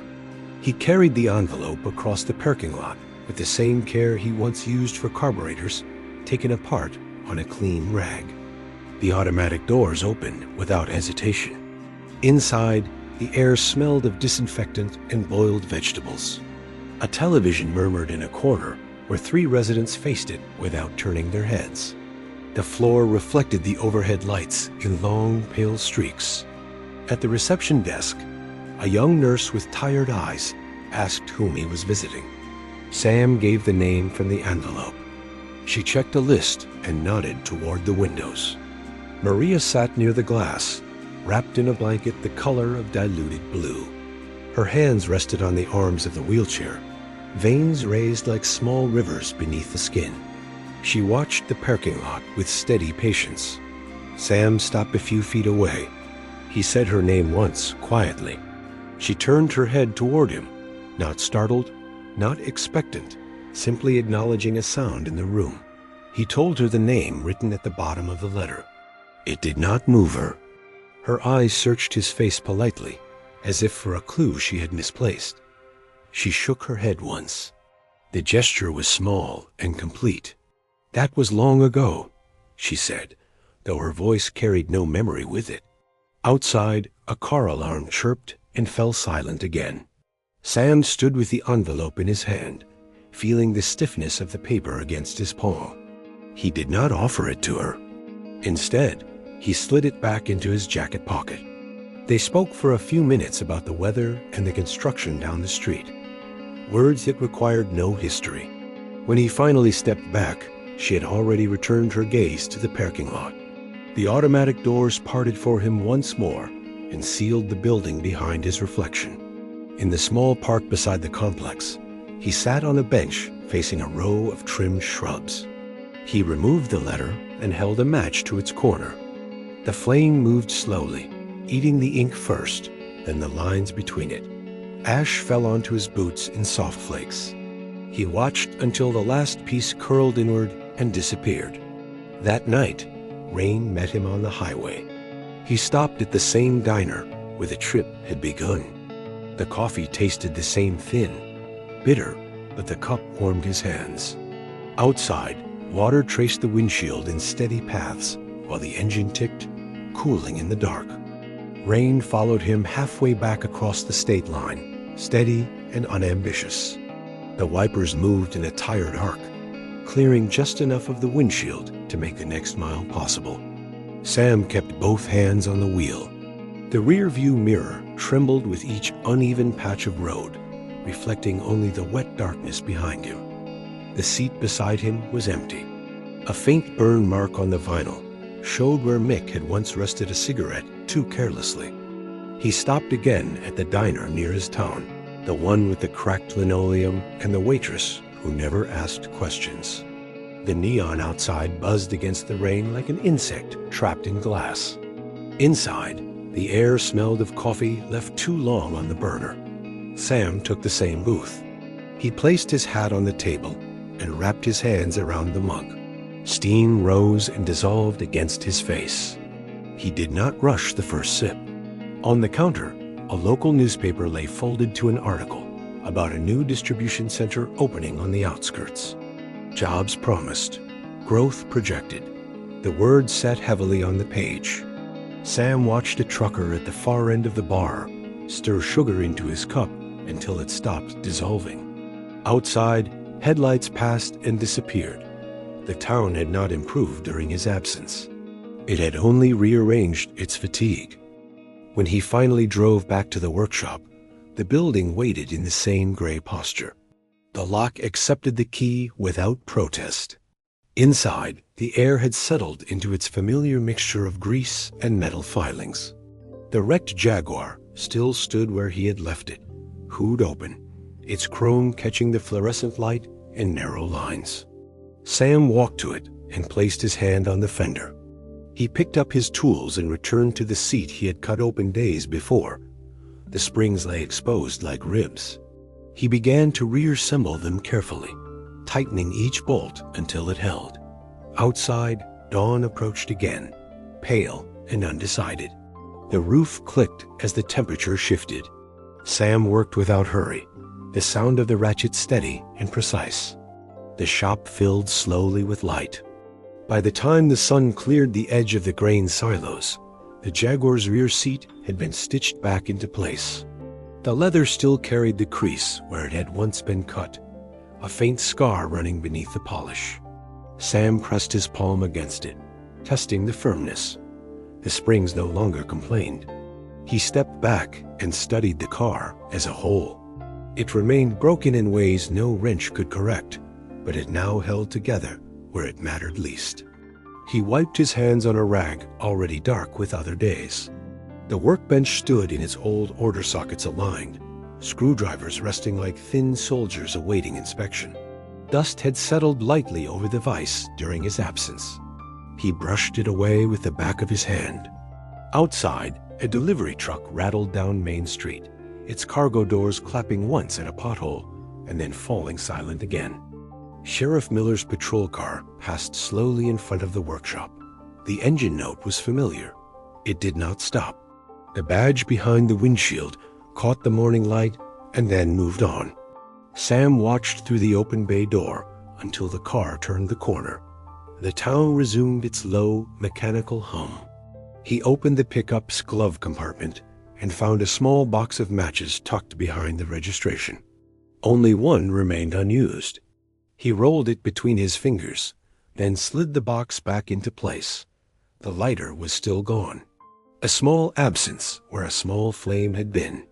Toward evening, he pulled a chair outside the shop and sat facing the road. The sky dimmed without ceremony. In the distance, a freight train moved along the horizon, its cars linked in a long, patient line. Sam listened to the wheels meet the track joints in even intervals. When the last car passed, the sound thinned and dissolved into open air. He remained seated until the metal roof above him gave its final click for the night, adjusting itself to the cooling dark. The next morning arrived without rain. Light slipped under the workshop door in a thin, deliberate line. Sam was already awake, seated at the workbench with a carburetor disassembled before him. The parts lay arranged in a careful semicircle, each screw set apart from the next. He dipped a brush into solvent and watched the old fuel dissolve into cloudy streaks. The smell rose sharp and familiar. Outside, a dog barked once and then reconsidered. The Jaguar's hood remained open. Sunlight touched the edge of the engine block and revealed a fine film of dust settling where hands had not reached. Sam adjusted the rearview mirror inside the car, though it did not need adjusting. It vibrated faintly when a truck rolled past on the highway. He left it that way, trembling slightly, reflecting the empty doorway behind him. Around noon, A tow truck delivered another vehicle, a pickup with a bent axle and a cracked windshield. The driver handed Sam the keys and left without small talk. Sam walked around the damaged truck, noting the angle of the wheel, the scrape along the frame. He pressed his thumb into the mud caked along the tire tread. It broke away in dry flakes, falling to the concrete floor like old paint. He worked through the afternoon without interruption. The radio on the shelf produced a thin country song about return and redemption. The signal wavered, then steadied, then vanished into static. Sam did not reach to adjust it. He tightened bolts, checked clearances, wiped grease from threads. Each motion held its place in sequence. Nothing hurried him. Nothing waited beyond the bay door. At dusk, he closed the hood of the Jaguar. The latch caught with a muted click. He stood for a moment with his hand resting flat against the metal. The surface held the warmth of the day, but gave no answer. Across the street, the diner's neon sign flickered to life. Sam turned off the shop lights and stepped outside. The sky above the town carried a pale afterglow, already thinning. He locked the door and slid the key into his pocket, the weight of it small and precise. A week later, the Jaguar was claimed. A transport truck arrived with polished rails and a driver who wore gloves too clean for this town. Papers were signed on the hood. The engine started on the second turn, steady, indifferent. Sam stood with his hands in his pockets while the car was winched up and secured. The chrome caught the morning light once more before disappearing behind the trailer's metal flank. When the truck pulled away, it left two dark arcs on the pavement where the tires had pressed harder than necessary. The workshop felt larger afterward. Sound traveled differently without the car occupying the center bay. Sam swept the floor slowly, pushing curls of metal and dust into a shallow pan. Among the filings lay a thin scrap of yellowed paper he had missed, a fragment from the envelope, no larger than a thumb. The ink had burned away, leaving only the edge browned and brittle. He picked it up and held it to the light. It carried no words. Mick did not return. Once, near closing time, Sam thought he saw a figure across the street, leaning against a lamppost, a cigarette ember rising and falling. When he stepped outside, the sidewalk was empty. Only a crushed soda can rolled along the curb, nudged by wind. The evening air smelled faintly of rain that had not yet decided to fall. Sheriff Miller stopped by near sunset. He did not come inside. He remained beside his patrol car, engine idling, and spoke through the open window about nothing in particular, an accident on Route 9, a stray dog, a rumor of a new warehouse. Sam nodded. The badge reflected the last light of day, and then dulled as the sun slipped lower. When the patrol car drove off, the sound lingered a moment longer than it should have. Night settled over the workshop roof in small metallic contractions. Sam turned off the lights and sat in the dark cab of his pickup without starting it. The dashboard glowed faintly, numbers patient and exact. He rested his hands on the steering wheel and listened to his own breathing fill the space. After a while, he turned the key. The engine caught, steady as ever. He did not shift into gear. He let it run, feeling the vibration travel through the column into his wrists, as if confirming that something at least this still answered when called. Autumn thinned the light without announcing itself. Leaves collected along the curb outside the workshop, pressing flat beneath passing tires until they became a dark paste against the asphalt. Sam arrived earlier than usual, unlocking the door while the sky still held a dull metallic shade. Inside, the air had cooled. He rubbed his hands together before switching on the lights. The fluorescent tubes flickered twice, then steadied into their pale hum. A delivery crate waited near the entrance, left sometime during the night. No return address. Just his name, printed in block letters. The wood was cheap, stapled in haste.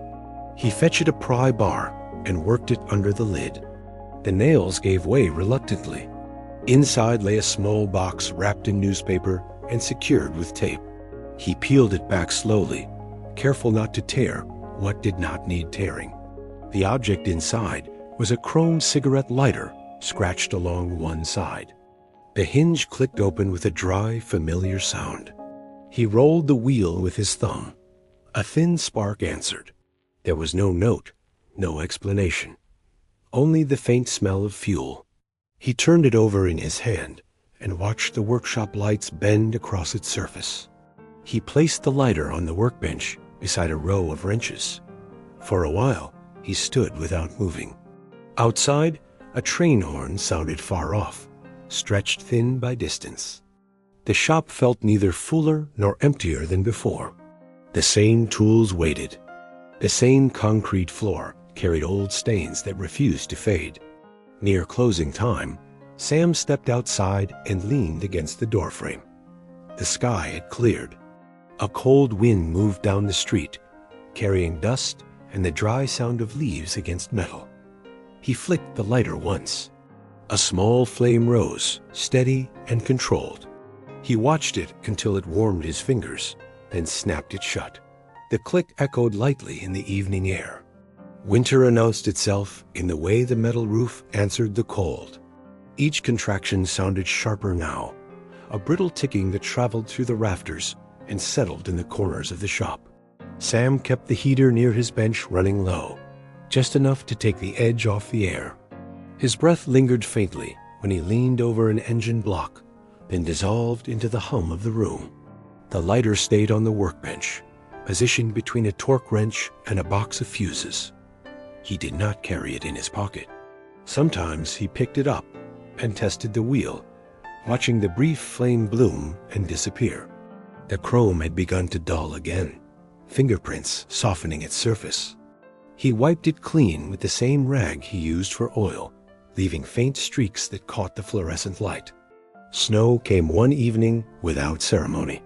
It gathered along the curb and softened the outline of the diner across the street. The neon sign glowed through the falling flakes, its red pulse muted by white. Sam locked the workshop and walked over for coffee. Inside, the waitress poured without asking.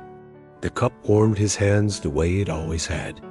Outside the window, tire tracks carved two dark lines through the fresh snow and then vanished into distance. Sheriff Miller's patrol car rolled by slowly, leaving its own pattern in the slush. The badge behind the windshield reflected the diner's light and then blurred as snow settled across it. Sam watched until the car turned the corner. The town seemed smaller beneath the snow, reduced to outlines and dim shapes. Later, back in the workshop, he sat in the pickup with the engine idling. The heater pushed warm air against the windshield, clearing a small oval through which the night could be seen. Snowflakes struck the glass and melted into thin trails. He flicked the lighter once in the dark cab. The flame steadied, held, then disappeared with a quiet click. Outside, the roof ticked again as the temperature shifted, metal adjusting itself to another season. By late winter, the snow had hardened into gray ridges along the sidewalks. Meltwater ran in narrow channels beside the street, carrying sand and cigarette butts toward drains that no longer swallowed much. Sam propped the workshop door, open one afternoon to let in air that felt almost forgiving. The light that entered was thin but steady, revealing the fine scratches on the concrete floor where engines had been dragged and turned. A man from 2 counties overbrought in a tractor that refused to start. They stood together over the open hood, steam rising faintly from a hose that had split along its seam. The farmer spoke about soil that no longer held moisture and sons who preferred warehouses to fields. Sam listened and tightened a clamp with slow precision. The metal yielded, obedient. The engine caught after a long crank, coughing once before settling into rhythm. When the farmer left, the shop fell back into its low hum. Sam wiped his hands and glanced at the lighter resting near the edge of the bench. Dust had settled along its hinge.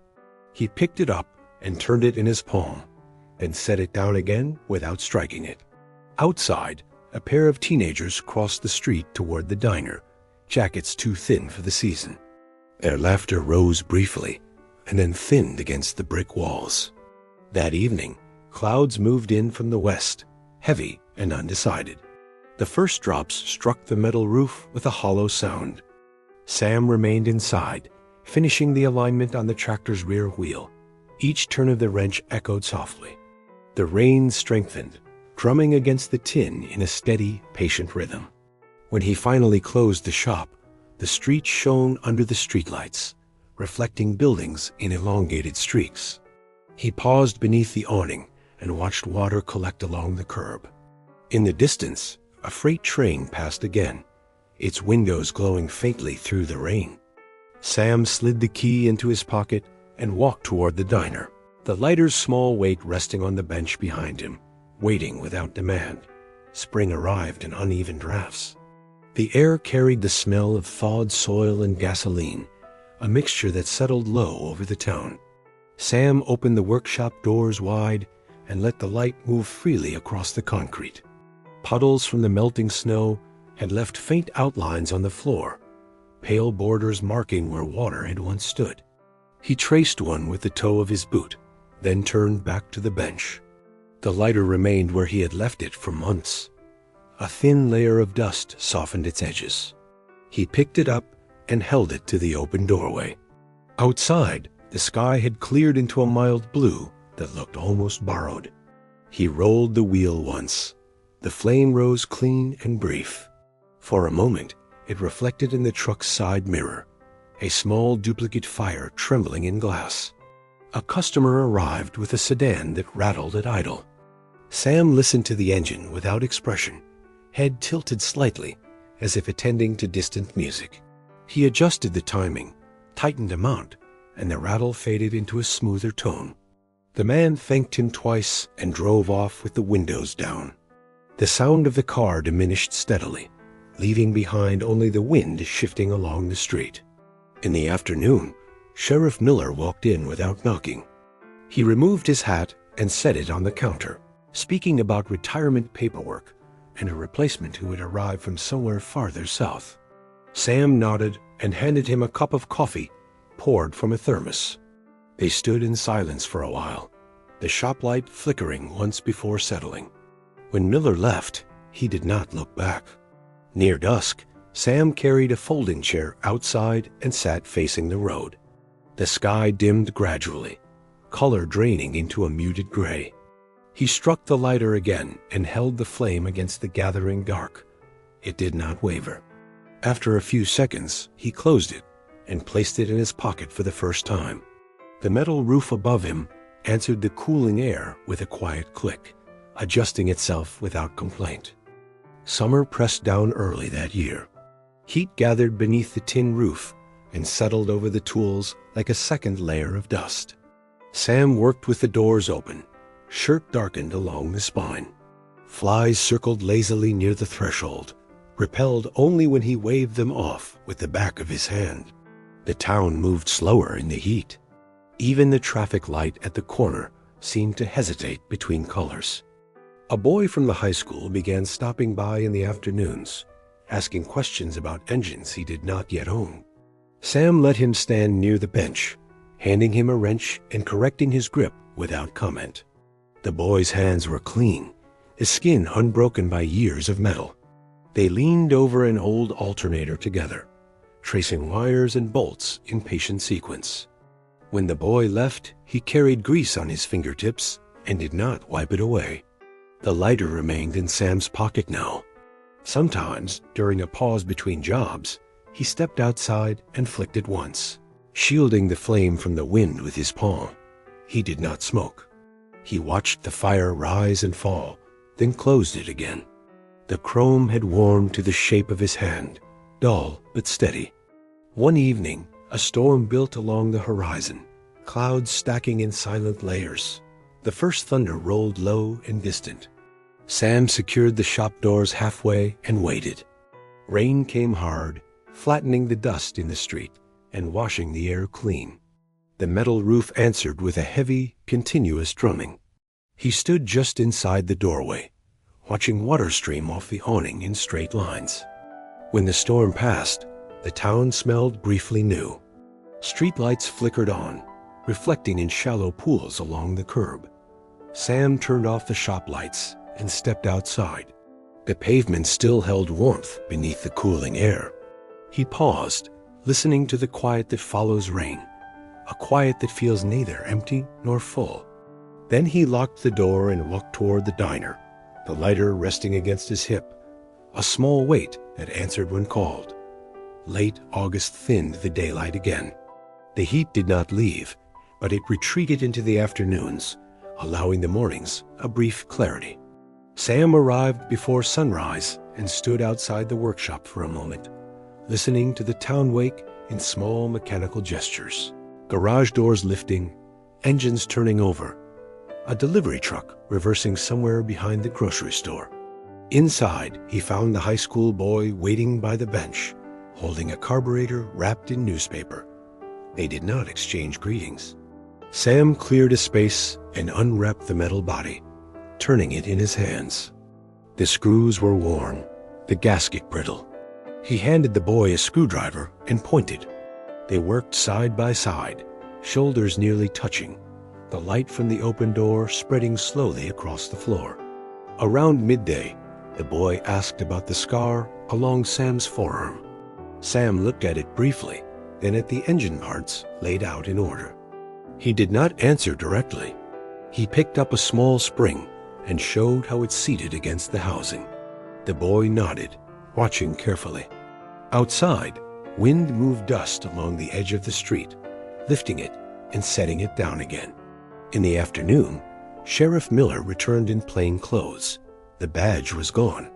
He carried a cardboard box with his name written across it in marker.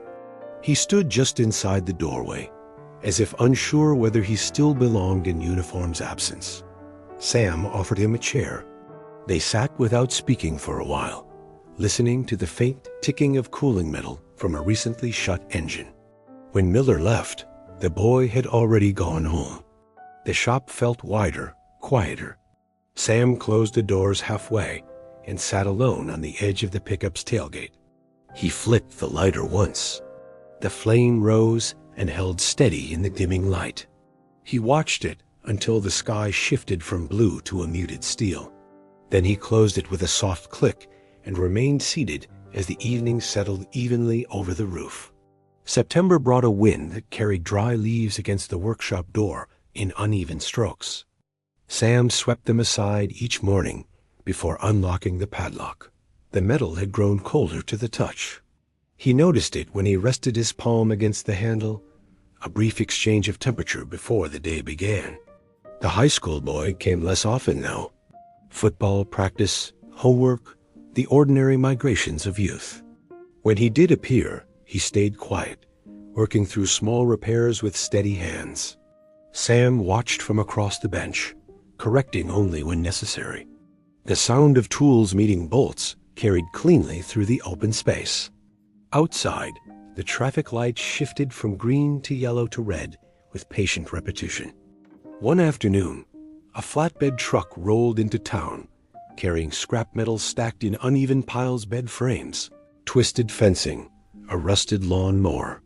It paused near the intersection before continuing toward the yard at the edge of town.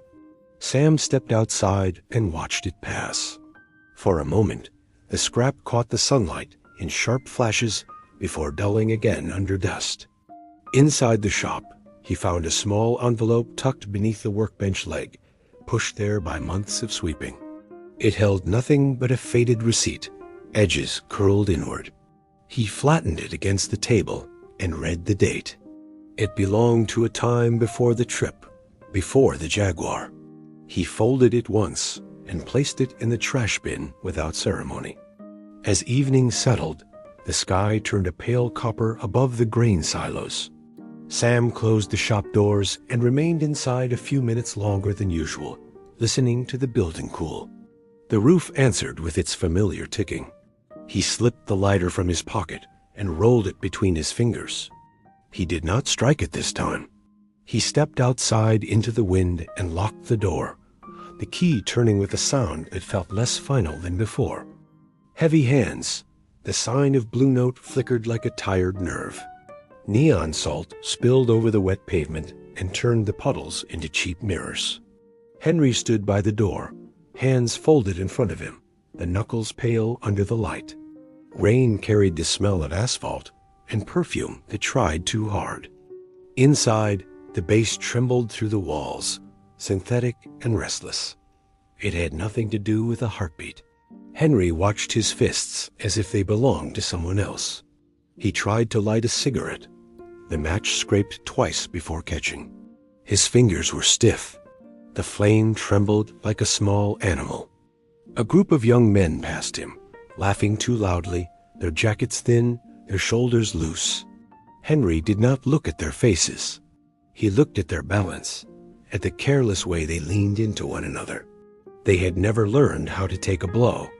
They lived in a world where pain was a rumor.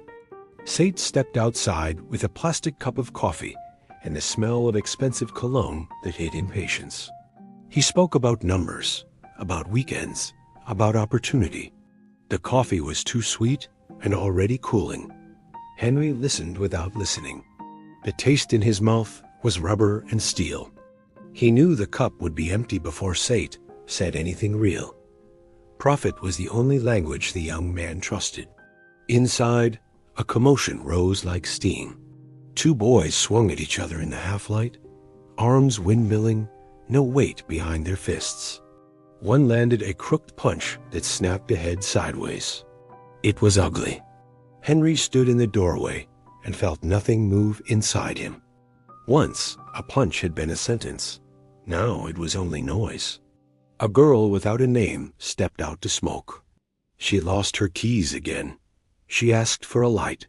Henry held the match close. Her face flared briefly in gold. She noticed his broken nose. Did it hurt? She asked. He answered, only when it stopped. She did not smile. For a moment the rain thickened, washing blood from the curb where one of the boys had been thrown out, spitting red at Henry's boots. The boy shouted threats. Henry wiped his shoe against the edge of the sidewalk. He felt pity, not anger. Later, when the music died and the lights thinned, Sate told him to teach the boy a lesson. Henry did not move. He stood like a wall until Sate's voice lost its edge. He unpinned the small badge from his jacket and set it on the windowsill. The girl found her keys under a car. Henry handed them to her. No thanks, only a nod. He walked to his old Ford and sat inside, the cabin smelling of leather and tobacco. A small souvenir boxing glove lay on the dashboard. He touched it once. The engine ticked as it cooled. Rain tapped against the glass. It was enough for that moment, simply to breathe. Rain lingered on the hood of Henry's Ford like a thin film of memory.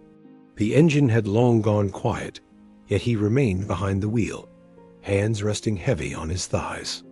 Across the street, the Blue Note sign flickered with stubborn persistence.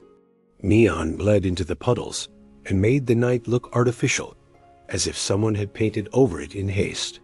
Henry watched the light without thinking. In the ring, there had always been corners.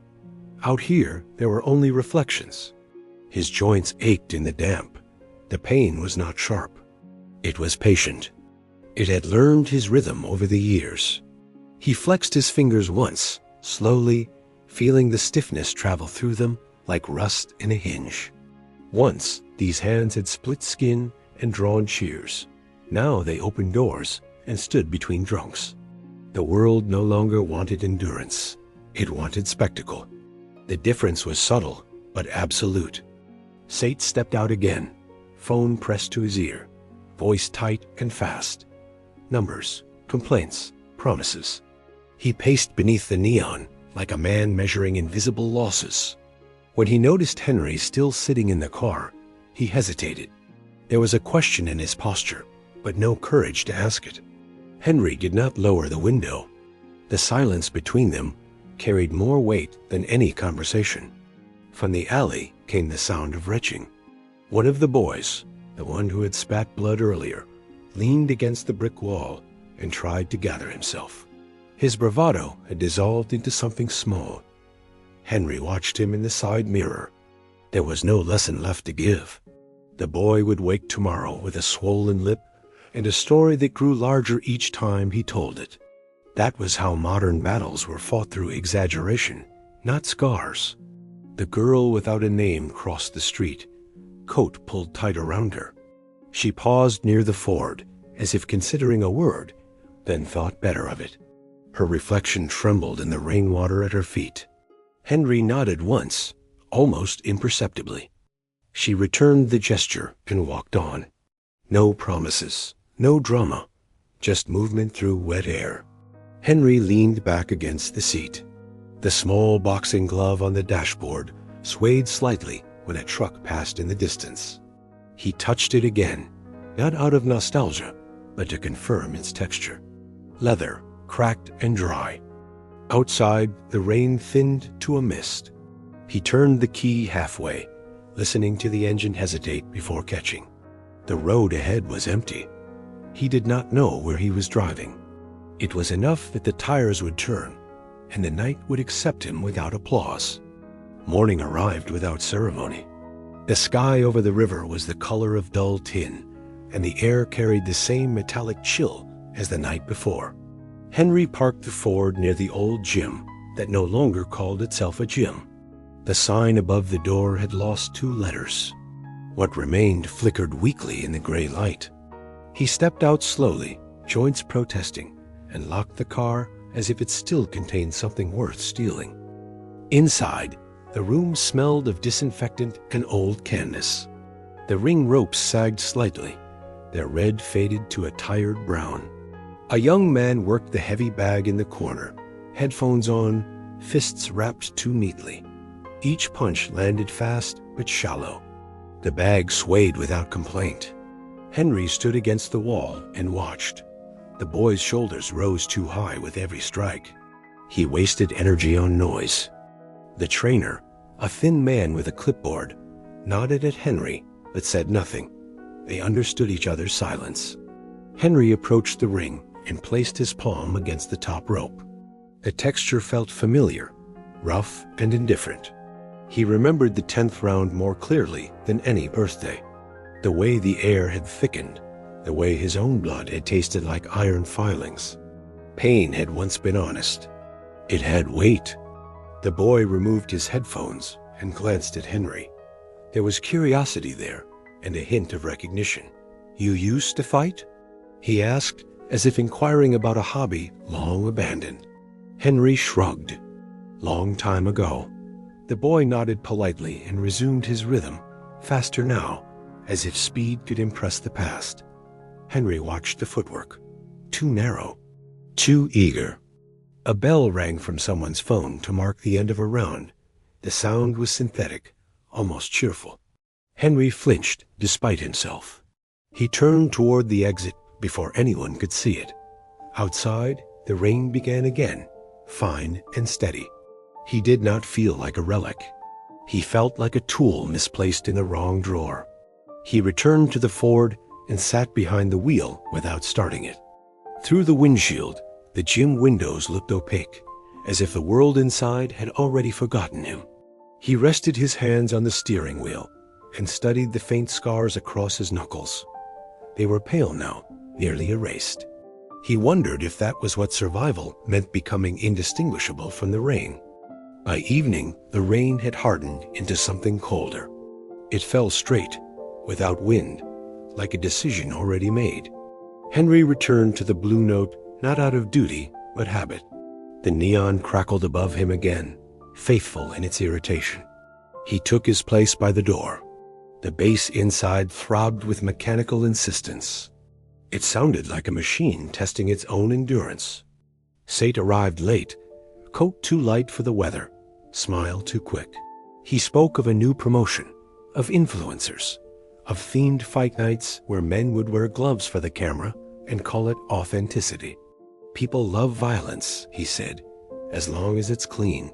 Henry looked at him and saw not ambition, but fear of stillness.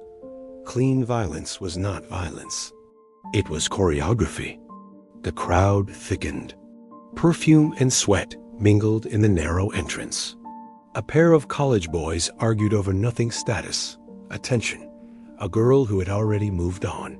Their gestures were wide and theatrical. One shoved the other. The shove lacked intention. It was meant to be seen. Henry stepped between them without raising his voice. He placed a hand on one chest and then the other. The pressure was minimal, but precise. They stepped back as if encountering a wall they had not expected. Later, the nameless girl appeared again. She stood near the bar, searching her pockets with the same distracted patience. Henry did not wait for her to ask. He held out a small silver keyring he had found near the restroom sink.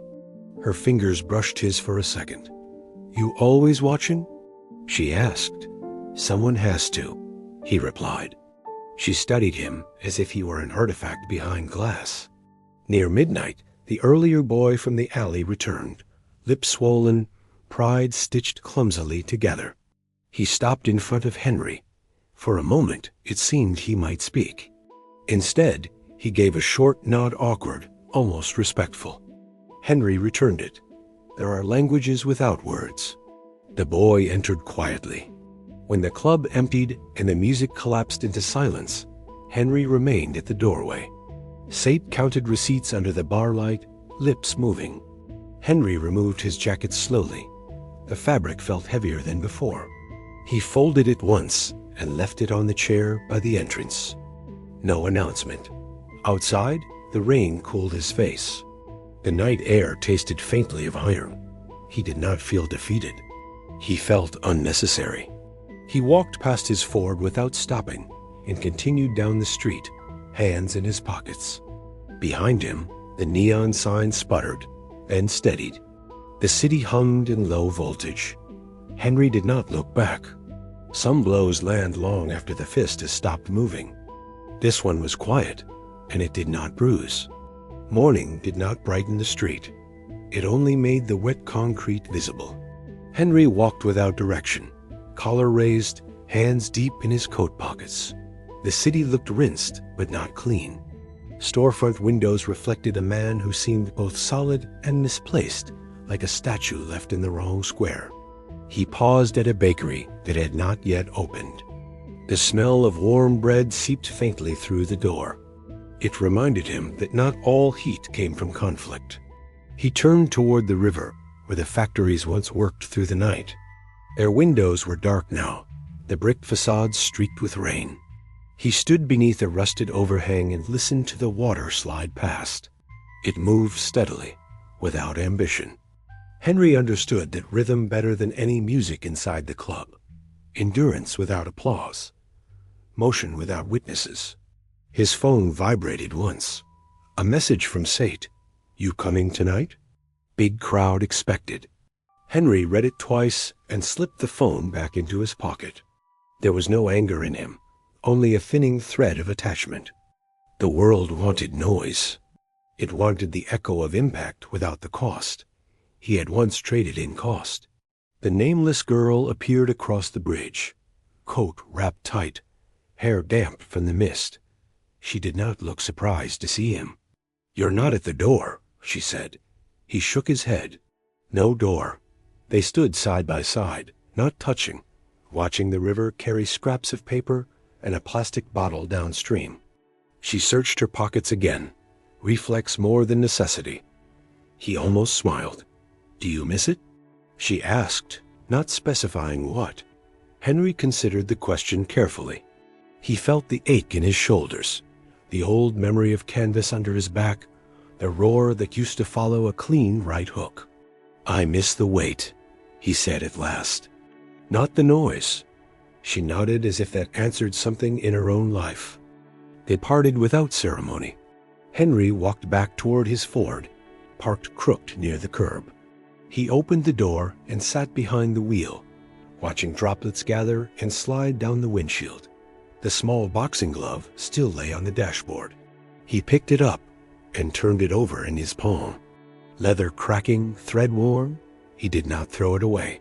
He set it back gently. The engine started on the second attempt. He did not know where the road would lead, and it did not matter. The rain softened, thinning into a cool mist. Henry drove slowly, not toward a ring or a neon sign, but toward a stretch of road that did not require him to prove anything. The taste of steel lingered faintly in his mouth, but it no longer demanded blood. It was only weather. The road narrowed as it left the city. Warehouses gave way to open lots, and then to fields the color of damp cardboard. Henry drove without music. The tires hummed a low, patient note against the asphalt. In the rearview mirror, the skyline thinned into a smudge. There was no triumph in leaving, only subtraction. He stopped at a gas station that had not updated its sign in decades. The fluorescent lights buzzed with tired persistence. Inside, a boy behind the counter chewed gum and scrolled through his phone. Henry paid in cash. The receipt printed slowly, as if reluctant. He stepped outside with a paper cup of black coffee, this time no sugar. The steam rose straight into the cold air and disappeared. Near the edge of the lot stood an old billboard advertising a fight from years ago. The faces were faded, the colors eaten by sun and rain. Henry recognized his own name in the peeling letters. It looked foreign, almost theatrical.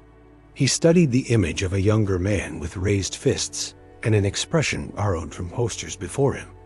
That man had believed in rounds and outcomes.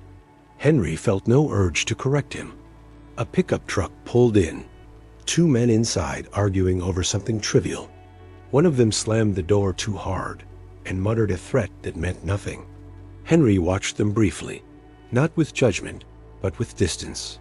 He no longer evaluated shoulders or stance. Balance was their responsibility now. He finished the coffee and crushed the cup in his hand without thinking. Back in the Ford, he drove farther until the fields widened and the road straightened into a thin gray line. The rain returned lightly, tracing the windshield in uneven paths. He slowed near a small, abandoned fairground rusted rides, silent booths, a Ferris wheel frozen mid-rotation. He parked and stepped out. The air tasted clean in a way the city never allowed. He walked toward the fence and rested his forearms on the cold metal. The joints in his elbows complained, but quietly. In the distance, thunder rolled without urgency. Henry closed his eyes for a moment. There was no crowd here, no neon, no instructions. Only wind moving through empty structures. He did not feel reborn. He felt aligned. The world had shifted without asking him, and he had shifted in return. Somewhere behind him, the engine ticked as it cooled again. Henry inhaled deeply, tasting rain and faint rust. The steel in his mouth had finally lost its edge. It was no longer a memory of impact. It was simply part of the air. The fairground creaked as the wind moved through it. Metal rubbed against metal with a dry, reluctant sound. Henry stood by the fence until the chill reached his bones. The Ferris wheel did not turn, yet it seemed to hold its breath. He thought of the ring again, not the crowd, not the lights, only the canvas beneath his boots and the rope at his back. There had always been boundaries. Here, there were only distances. He walked past the locked gate and found a gap where the wire had been bent long ago. The ground inside was soft with mud and weeds. A carousel horse lay on its side near a storage shed, its painted eyes scratched and blind. Henry crouched slowly and lifted it upright. The wood was lighter than he expected. Some things that looked heavy were hollow. In the distance, a small boxing bag hung inside one of the abandoned booths. It must have been part of the strength game, once 3 strikes for a prize. The leather was cracked, stuffing showing at the seam. Henry approached it with the caution of habit. He placed his hand against it first, feeling the give. The bag swayed slightly, as if acknowledging him. He did not wrap his hands. He did not square his stance. He delivered a single measured punch. The impact was dull, but honest. The bag swung back and tapped his shoulder lightly. No roar followed, no count. Only wind and a faint rattle of loose tin above. He felt the vibration travel up his arm and settle in his chest. It was not pain. It was memory translated into motion. Henry stepped back. He did not strike again. The bag continued to sway, then slowed, then rested. He looked at his knuckles. The skin had reddened slightly, nothing more. He flexed his fingers and felt the familiar stiffness, but without resentment. The world did not need his force. It barely registered it. A car approached on the distant road and passed without stopping. The sound faded quickly. Henry left the booth and returned to the fence. Rain began once more, fine and steady. He did not hurry to the ford. He let the water gather on his face and run down his collar. The steel taste did not return. When he finally sat behind the wheel, he did not start the engine immediately. He watched the fairground through the rain-streaked glass. The ride stood motionless, patient in their decay. Henry understood them. Motion had once defined him. Now stillness did. He turned the key and drove away at an even pace, not toward anything specific, but away from the need to measure himself in rounds. The road curved back toward the outskirts of the city, though Henry did not notice when the field surrendered to low buildings again. Dusk gathered early, heavy and without color. He drove with the headlights on, the beams cutting a narrow corridor through mist. The Ford's engine sounded steady, almost relieved to be moving without urgency. He stopped at a small diner he did not remember choosing. The sign above the door buzzed faintly. Inside, the air smelled of frying oil and bleach. A waitress with tired eyes poured him coffee without asking questions. He sat at the counter, hands wrapped around the cup, letting the heat seep into his joints. Across from him, a television mounted near the ceiling showed a boxing match bright lights, sponsored banners, commentators speaking with rehearsed excitement. Henry watched the fighters circle each other. Their movements were sharp, efficient, coached by science and marketing. The crowd roared at every exchange. The punches were clean, almost elegant. He felt no envy, only distance. The announcer spoke of legacy as if it were a product. Henry lowered his eyes to the coffee. Steam rose and vanished. At the far end of the counter sat a man in work boots, staring into a plate he had not touched. Their eyes met briefly. There was recognition there, not of fame, but of fatigue. The man nodded once. Henry returned it. Some conversations required no language. The waitress refilled his cup and moved on. When the match ended, the winner raised his arms beneath a rain of confetti. Henry finished his coffee and left money under the saucer. Outside, the mist had thickened again. The parking lot reflected the diner's light in fractured shapes. He stood for a moment beside the Ford, listening to the muffled sound of the television through the wall. He did not resent the young fighters. The world belonged to them now, with their sponsors and slogans. Henry belonged to something quieter. He opened the car door and sat behind the wheel. The small boxing glove on the dashboard caught a glint of light before darkness swallowed it again. He rested his hand over it, not gripping, just covering. The engine turned over without hesitation. As he pulled back onto the road, he did not accelerate quickly.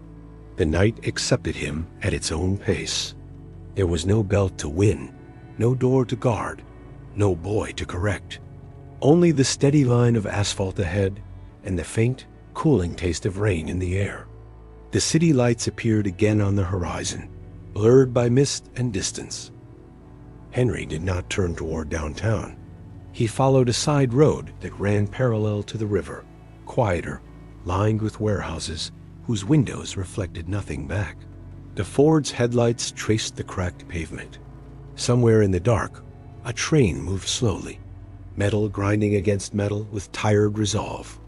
He parked near the old bridge where he had stood that morning. The water below carried the same indifferent current. He stepped out and leaned against the railing. The steel was cold beneath his palms. He welcomed the temperature. It reminded him that sensation did not require spectacle. Footsteps approached from behind. He did not turn immediately. The nameless girl stopped beside him. coat collar lifted against the damp air. She did not seem surprised to find him there again. "You always pick quiet places," she said. He considered that. "They don't ask for anything," he replied. They watched the river together. After a moment, she reached into her pocket and held out the small keyring. "You keep finding these," she said. He shook his head. "Not anymore." She studied him carefully, as if measuring a decision she had not voiced. There was no romance in the air, only proximity. "Where will you go?" she asked. Henry looked at the water instead of her. "Somewhere that doesn't need a guard." The words sounded simple. They were heavier than they appeared. She nodded slowly, accepting what he did not elaborate. A truck passed across the bridge above them, its weight vibrating through the steel. A tremor traveled into Henry's hands. Once, he would have interpreted it as a signal to act, to brace. Now it was only movement passing through structure. He released the railing. She slipped her keys back into her pocket without checking them. "Goodbye, Henry," she said, using his name as if sealing something. He inclined his head. No promises were exchanged. She walked toward the city lights, her figure dissolving into the mist. Henry returned to the Ford and sat behind the wheel one last time in that familiar spot. He did not start the engine immediately. He looked at the small boxing glove on the dashboard. After a pause, he opened the window and placed it gently on the bridge railing beside him. The leather darkened in the damp air. When he finally drove away, the glove remained behind, small against the length of steel. The road ahead did not glow. It simply existed. Henry followed it without urgency, the river's low murmur fading behind him. The taste of steel had left his mouth entirely. Only rain remained. Warranty on silence. Fluorescent dawn did not belong to the sun. It hummed above the warehouse like a tired god, trapped in plastic casing. A shopping center at midnight was a hollow continent of shelves and discounted promises. Refrigerators exhaled in long, indifferent breaths. The air tasted of detergent and warm plastic. Howard sat on a folding chair between boxes stamped fragile, as if the word had been printed for him. At his feet stood a plastic cup and a bottle of Californian wine, cheaper than an hour of his life. One lamp flickered and buzzed like a fly caught behind glass.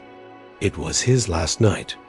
Beyond the concrete walls there was no world, only this illuminated cage. He studied his shoes, polished leather, split sole.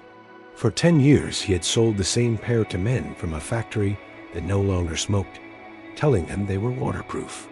He had said it with a steady voice, the way priests speak of heaven.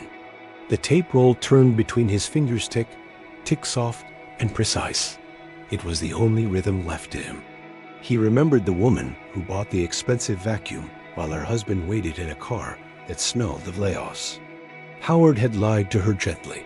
She had smiled back. For a moment, they had both believed in suction strong enough to pull dust from the corners of a life. Millet passed with a cart, wheels rattling over the concrete like loose teeth. 24, shoulders still square with hope. An immigrant who believed sweat could be converted into currency without loss. They exchanged a glance. Howard lifted the cup in invitation. Millet shook his head and moved on, swallowed by aisle 14. The young man did not yet know that truth does not sell. It sits on the shelf and gathers dust. Tomorrow another liar would take this chair, younger, whiter smile, trained to call deception customer care. All the people Howard had lied to had dissolved into highway dust. His conscience was clean, not because he was good, but because lies had been the only merchandise he owned. He tried to write a farewell on the back of a shipping form. The pen scratched, then died. He pressed harder until the paper tore like thin skin. He left the pen where it fell. With a calm, almost courteous motion, he poured the remaining wine onto the concrete. The stains spread slowly, a dark island forming in gray. He watched it seep into dust and old footprints. It was an offering to gods that had never leased space here. No thunder answered. Only the refrigerators kept breathing. At 5, he stepped through the service door into a blue, indifferent morning. The parking lot stretched wide and empty, a sea of asphalt. In the distance, the highway murmured like an ocean that refused to rest. He struck a match. The wind erased it. The cigarette fell into a shallow puddle.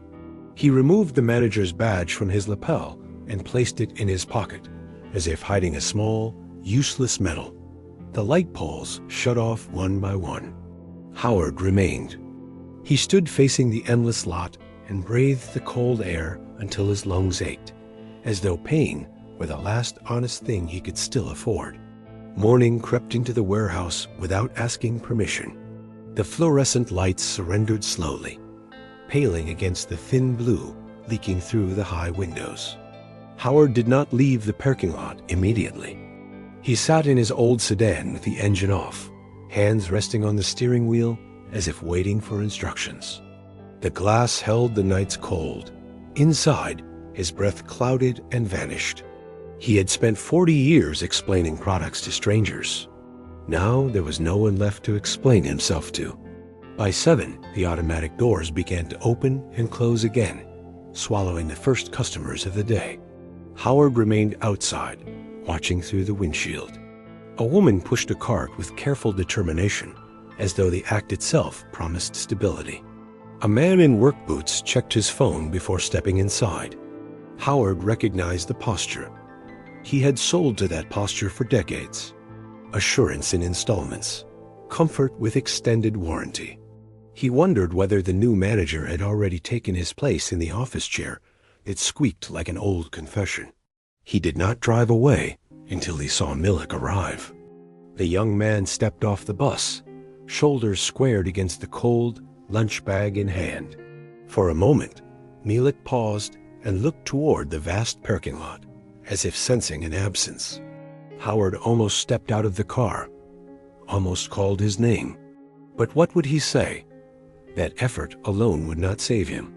That belief expires faster than discount coupons? Advice, he knew, was another product nobody truly buys. Instead, Howard started the engine. The sound felt foreign, mechanical, and obedient.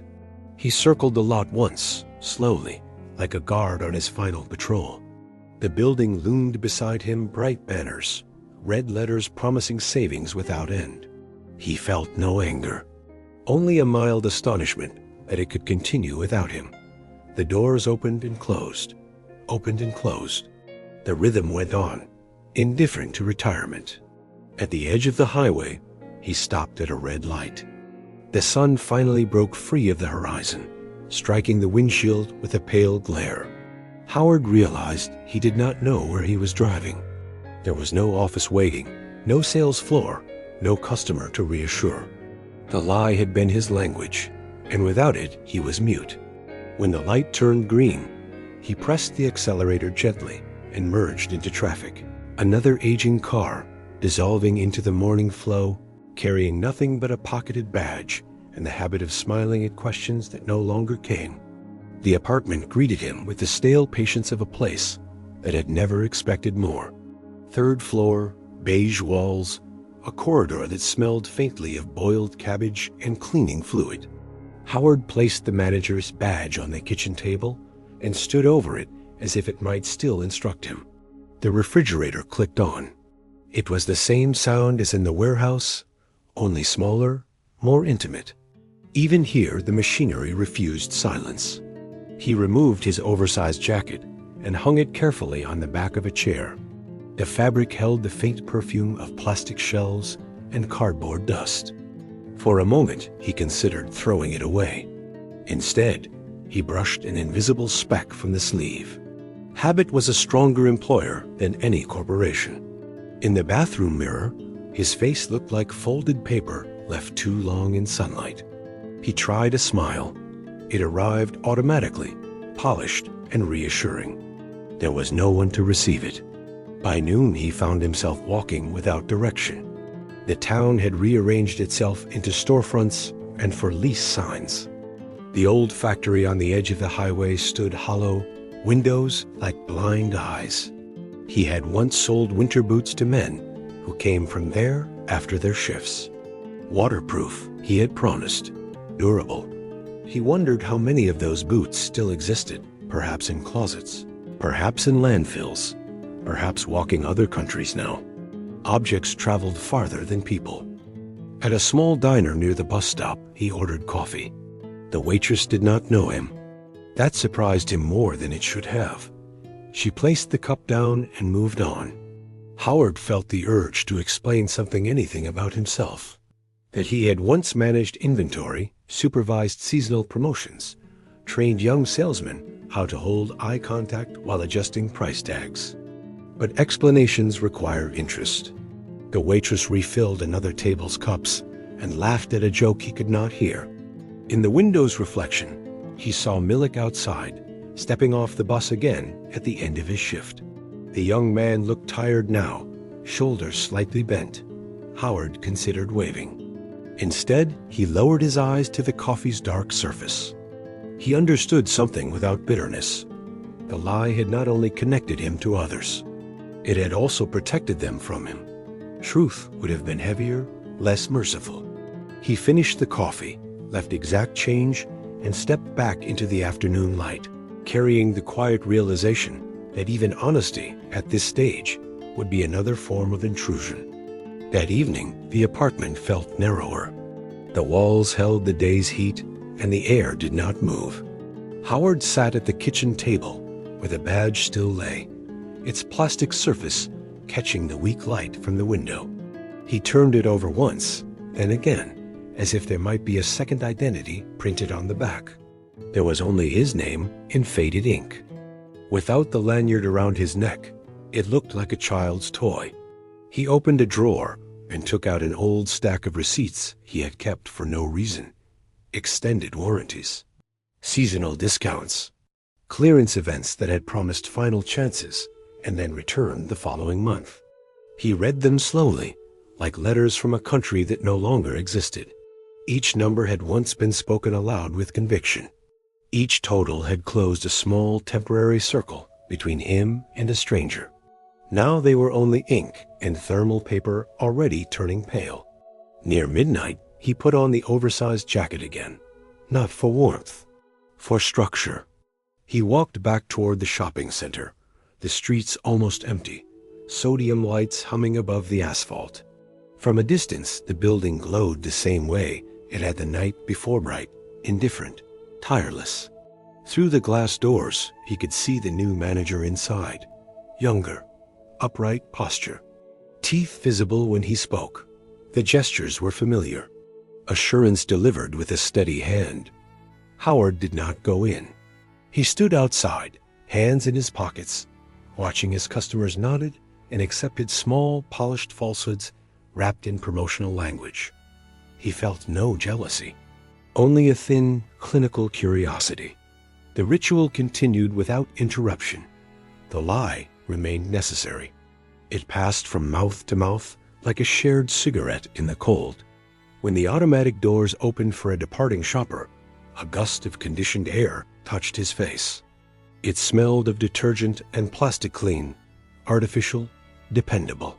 For a second he considered stepping forward, offering advice, correcting a price tag, adjusting a display. Instead, he stepped back. The doors closed. The reflection of his figure dissolved into the glass. He turned away and walked into the darker part of the parking lot, where the light did not reach, accepting that the warehouse had not lost a guardian. It had simply replaced the voice. Rain began without drama, a thin, patient drizzle that made the asphalt shine like polished stone. Howard did not hurry home. He walked along the edge of the parking lot, past the shopping carts chained together like obedient animals. Water gathered on the metal and dripped steadily to the ground. The world functioned. It did not require witnesses. He reached the bus stop where Milik sometimes waited after the late shift. The bench was empty now. A torn advertisement flapped against the plexiglass limited time offer. Howard read it twice. The phrase felt almost intimate. Everything had been limited time. the factory, the marriage he rarely named, the job that had given him a vocabulary. Even deception had an expiration date. At home, he placed the badge back on the table, but this time he did not look at it. He poured himself a glass of tap water and drank slowly. The refrigerator clicked on again. The sound no longer irritated him. It resembled breathing in another room. He understood that tomorrow he would wake without schedule, without targets, without the small electric thrill of persuading someone to believe. He sat in the dark until the streetlight outside cast a pale rectangle across the floor. There was no grand reckoning, no confession waiting to be spoken. His lies had not ruined lives. They had simply filled silences. He had offered certainty where there was none. People had taken it willingly. That had been the agreement. Before going to bed, Howard folded the oversized jacket and placed it in the closet. Not as a symbol, not as surrender, just as fabric that had served its purpose. He lay down fully awake, listening to the muted hum of appliances and distant traffic. Retirement was not a fall or a punishment. It was subtraction. One voice less in the fluorescent chorus. He closed his eyes without regret, aware that the morning would arrive whether he addressed it or not, and that somewhere under artificial light, another man was already speaking gently into the emptiness. Last stop before the highway. The office smelled of iron and dust long after the last patient had gone. Disinfectant hung in the air like a thin lie, unable to cover the stale trace of cheap tobacco that clung to the curtains. Outside, a Pennsylvania afternoon sagged over the town. The sky stretched low and gray like a dirty sheet pulled across the rusted factory chimneys. Dr. L. Miller sat behind his desk without turning on the light. The old fan in the corner rotated slowly, painfully, as if each turn might be its last concession to gravity. On the desk lay his stethoscope. The metal caught what little light remained and gave it back coldly. He watched it as though it belonged to another man, someone who had once believed in recoveries and clean endings. His own hands rested beside it, trembling until he pressed his fingers against the glass of the window. The chill steadied him. He did not heal anymore. He escorted. That was the difference. From his coat pocket, he withdrew a small black notebook. Not charts, not prescriptions, names. He wrote carefully, forcing each letter upright, though his fingers resisted. After every period, he took a swallow of bourbon from the bottle in his drawer. The liquid burned down his throat and settled in his chest like a brief proof of life. Outside, the town remained silent. The factory siren had not sounded in 10 years, yet its phantom whine still threaded through his ears. The door opened without ceremony. Kate stepped in, bringing the faint smell of fryer grease and rain. She placed a plastic cup of coffee on his desk and sat opposite him in the dark. Neither reached for the switch. There was no intimacy in the room, only a shared fatigue that bound tighter than affection. He watched the steam lift from the cup and dissolve. Tomorrow another young man would come with shaking hands. Tomorrow he would promise something he could not deliver. They would both understand the lie. It was their only agreement. The telephone rang. Miller did not move. He knew the voice that waited on the other end, a mother whose son's name had just dried in ink. The ringing stopped. The silence that followed pressed heavier than the sound. He left the phone lit on the desk until the screen went black, a surrender softer than a whisper. When Kate rose, she touched his shoulder brief, solid, without consolation, and left. Miller stepped onto the narrow veranda. In the distance, the highway lights streamed past, indifferent, never slowing for this town. He lit his last cigarette. The ember flared brightly, then steadied. Rain began tapping against the tin roof in a dull, rhythmic pattern. No forgiveness, no promise. Only the waiting for another day that would look exactly the same. He closed the notebook. The fan continued its slow, aching turn. Morning did not arrive. It seeped in. The gray outside the window merely thinned enough to reveal the outlines of the empty street. Dr. Miller had not gone home. He sat in the same chair, jacket folded over the back, shirt creased and smelling faintly of bourbon and antiseptic. The fan had stopped sometime before dawn. The room felt heavier without its tired rotation, as if even the air had decided not to continue.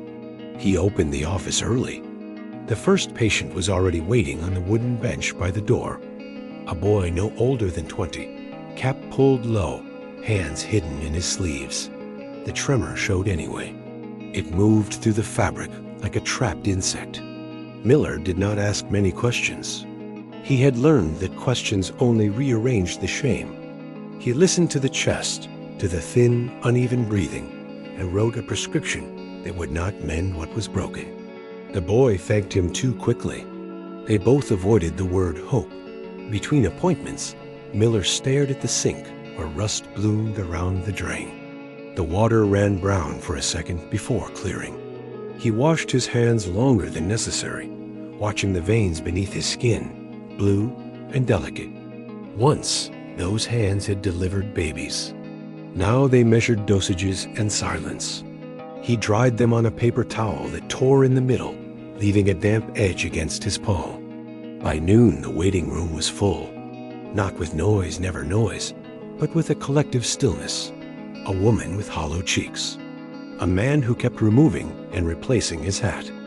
The town's illnesses were no longer sudden. They had settled into the bones like winter. Miller moved from one to the next with the same careful slowness he used when writing names in the black notebook. Duty did not demand belief. It demanded repetition. In the late afternoon, when the chairs were empty again, he stepped outside for air. The highway shimmered in the distance, a silver line cutting through fields that had long ago stopped yielding anything useful. Cars passed without pause, carrying people who would never know this office existed. Miller felt no anger toward them, only a dulled recognition.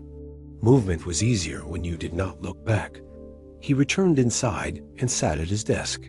The stethoscope lay where he had left it, patient and cold. He placed it around his neck, not out of conviction, but out of habit. The gesture felt ceremonial, almost religious.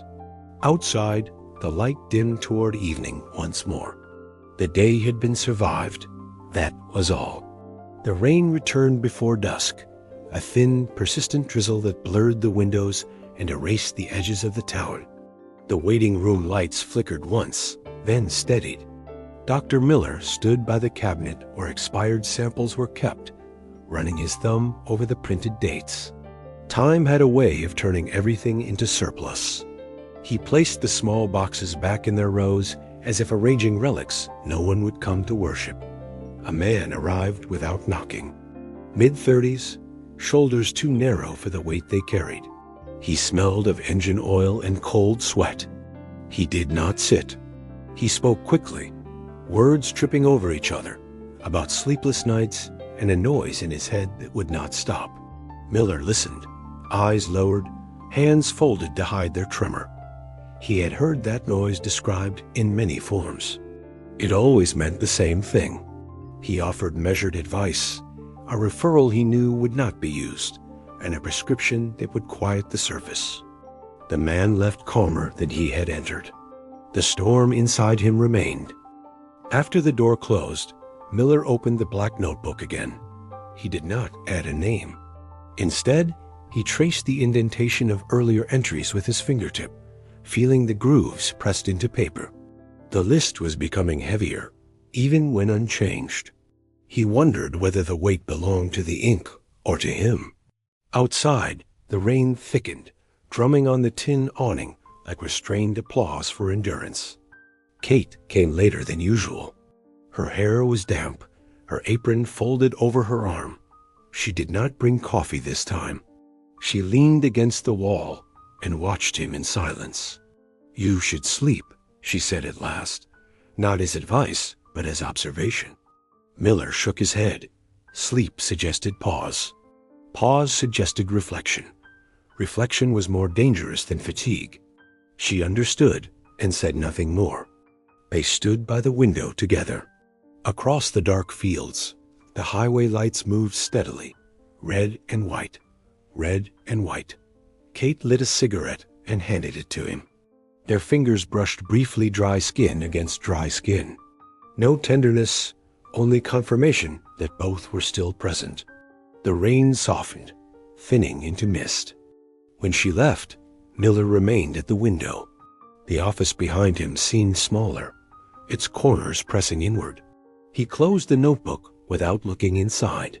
Tomorrow would bring another knock, another trembling voice, another carefully constructed sentence that sounded like salvation but felt like delay. He did not resent it. He only prepared for it. Duty did not promise victory. It promised continuity. And continuity, for now, was enough. The power failed just after midnight. The lights cut out without warning, and the office sank into a dense, unbroken dark. For a moment, Miller did not move. The absence of electricity felt almost merciful. Without the hum of wires and the tired glow of bulbs, the room returned to its bare outline desk, cabinet, sink, window. He struck a match and lit a small candle he kept for such outages. The flame trembled harder than his hands. The town outside disappeared entirely. No streetlights, no distant neon from the diner. Only the faint, continuous murmur of the highway carried through the wet air. Cars moved somewhere beyond sight, their engines blending into a low, indifferent tide. Miller sat back down and opened the black notebook again, letting the candlelight pool across the page. The names looked softer in that light, less accusatory, almost anonymous. The telephone remained silent. He found himself listening for it anyway.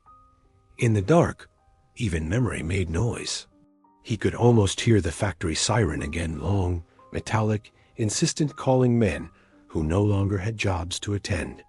He had once believed that sound meant order. Now he understood had only meant routine. Routine had been mistaken for purpose. He poured the last inch of bourbon into a paper cup and did not drink it. The liquid reflected the candle's small flame, doubling it briefly before settling back into dull amber. His hands were steadier tonight, not because he felt stronger, but because exhaustion had worn the tremor down to something quieter. Even weakness grew tired of announcing itself. A knock sounded at the door, not urgent, not hesitant, just a knuckle against wood. Miller did not rise immediately. He let the knock come a second time, softer than the first. When he finally stood, the candle threw his shadow long and distorted against the wall. For a moment, he looked like a larger man, someone decisive, someone capable of rescue. He opened the door. On the step stood a woman he recognized from the waiting room weeks ago. Rain clung to her coat. Her eyes did not ask for miracles. They asked for witness. Miller stepped aside and let her enter. The candle flickered as the door closed. Duty resumed without ceremony. The woman sat across from him, hands folded in her lap as if in church. The candle between them burned lower, wax bending toward the desk in a slow surrender. She did not speak at first. Miller waited. He had learned that silence often revealed more than questions ever could. "My son," she said finally, not accusing, not pleading, just stating a fact that had weight. The room seemed to contract around the word. Miller felt it settle somewhere behind his ribs. He did not reach for the notebook. He did not look away. He listened as she described the last week, the restless pacing, the door left open at night, the way he had avoided her eyes. Details that had once been ordinary now glowed with terrible clarity. Miller spoke carefully, each sentence measured like medicine poured too slowly. He explained what could be explained. He avoided what could not. The woman nodded at intervals, not because she agreed, but because she needed the rhythm of it. Outside, the rain thinned into a mist that barely touched the tin roof. The highway continued its distant murmur, indifferent and constant. When she finished, she did not cry. She reached into her coat and placed a small photograph on his desk. A boy at a county fair, holding a paper cup of lemonade, sun in his hair. Miller studied it longer than necessary. The image felt foreign, almost implausible. He pushed it back gently. He was loved, he said. It was the only truth he could offer without distortion.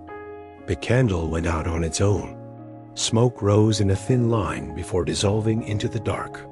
They sat a moment longer in the unlit room. Then the woman stood. She did not shake his hand. She did not thank him. She simply left, closing the door with deliberate care. Miller remained seated until his eyes adjusted to the darkness. Dawn would come soon, not bright, not generous, but sufficient. He rose, opened the window slightly, and let the cold air enter. The office smelled again of iron and dust. He placed the photograph inside the drawer with the bourbon bottle and closed it. In the distance, the first pale line of morning appeared above the factories. The highway lights dimmed one by one.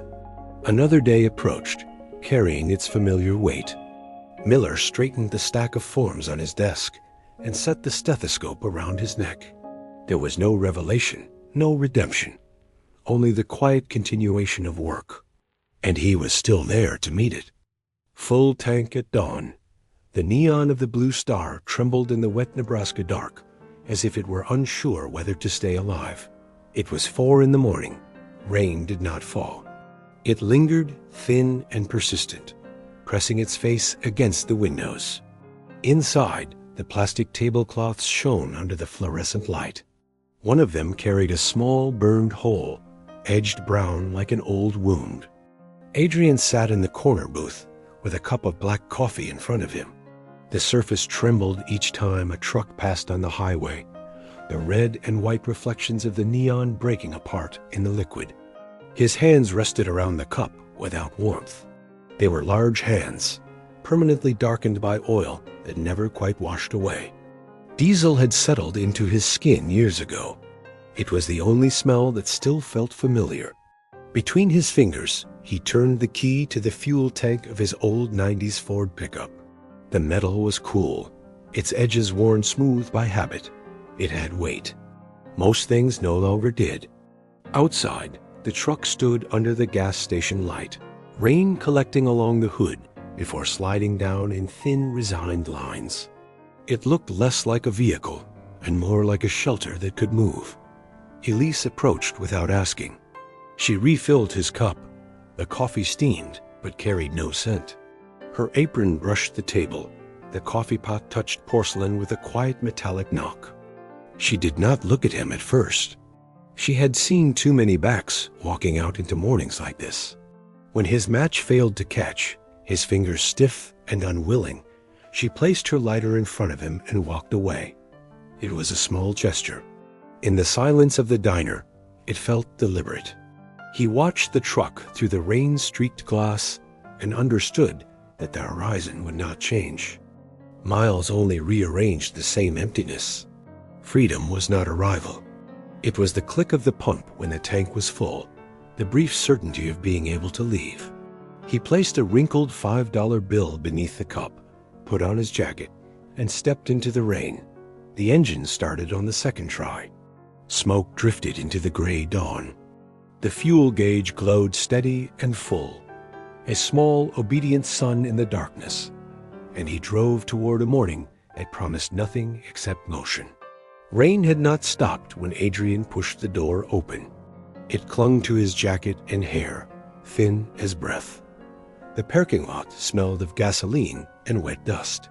For a moment, he stood beside the pickup, looking at his reflection in the dark window. The man staring back seemed assembled from other roads, a jaw tightened by wind, eyes narrowed by distance. He did not recognize the expression. It was not sadness, it was habit. Inside the diner, Elise wiped the counter in slow, even strokes. She watched him through the glass without appearing to. Men like Adrian were part of the furniture. They arrived before dawn and left before the sun could ask questions. Still, something in the way he paused beside the truck made her hesitate.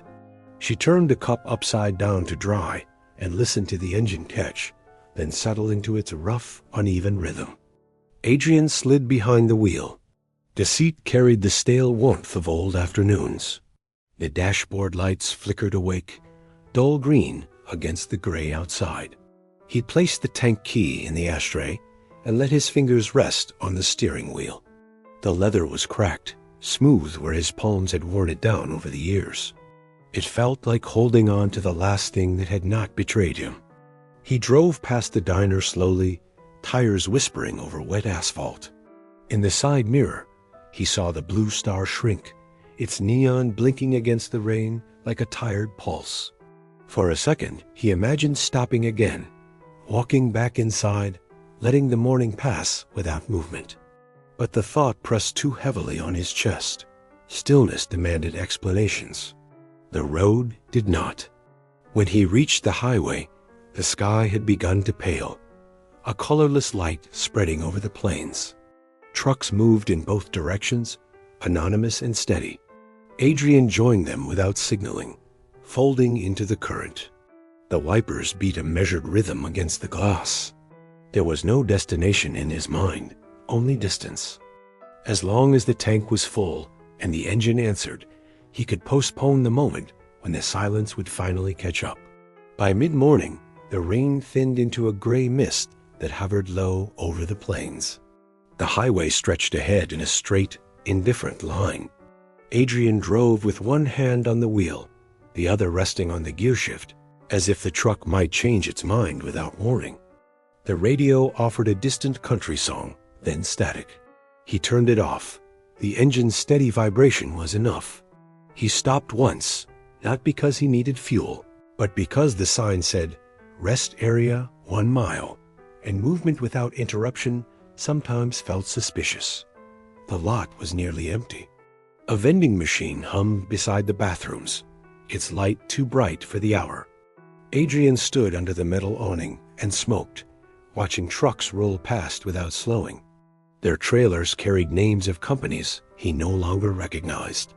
Everything had become larger, faster, less personal.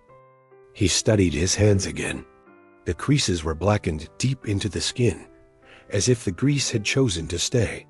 Once, those hands had known schedules, deliveries, names waiting at loading docks. Now they only knew steering wheels and the weight of keys. He crushed the cigarette under his boot and felt nothing except the small relief of finishing something. Back in the pickup, he checked the fuel gauge.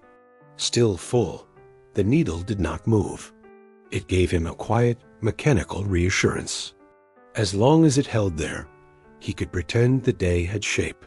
He pulled back onto the highway and let the truck gather speed, the plains opening wide and empty around him.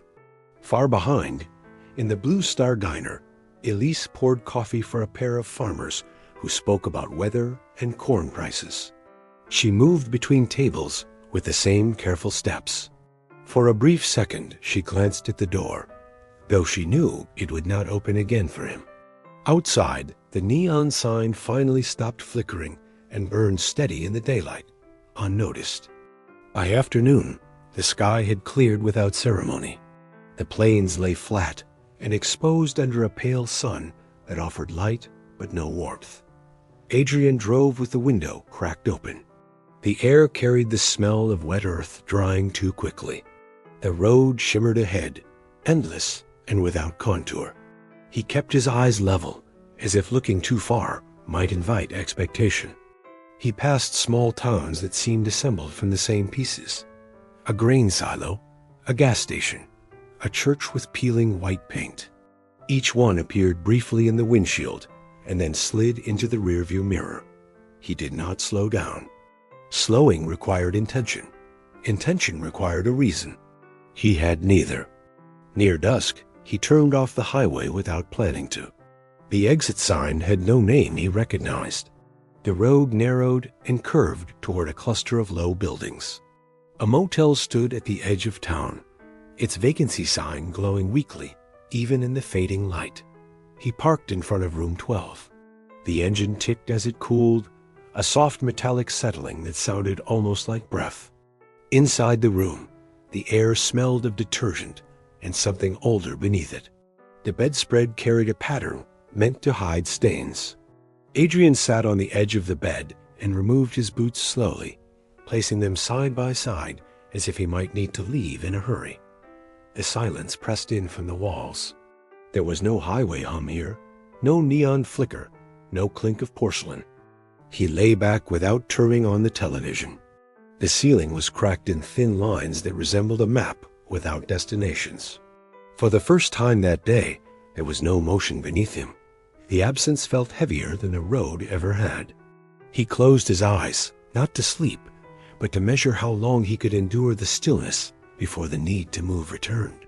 He did not sleep. The mattress held his weight, but not his thoughts. Somewhere beyond the thin wall, a television murmured, then laughter, then silence again. Adrian lay on his back and counted the seconds between the passing cars on the distant road. The intervals grew longer as the night deepened. Each gap felt like a question he did not intend to answer. He sat up before midnight and turned on the bedside lamp. The yellow light flattened the room, made it smaller. On the dresser stood a plastic cup wrapped in paper, untouched. He poured water from the tap and watched it cloud, then clear. The pipes groaned in protest. Even here, movement carried a price. He looked at the boots he had placed neatly by the bed. They were cracked at the seams, the soles worn thin at the heel. They had outlasted addresses, jobs, conversations. For a moment, he considered leaving them there in the morning, walking away lighter. But he knew he would lace them again. Abandoning things required more conviction than he possessed. The fuel gauge returned to him in thought, that steady needle resting at full. It was a temporary certainty, but it was enough.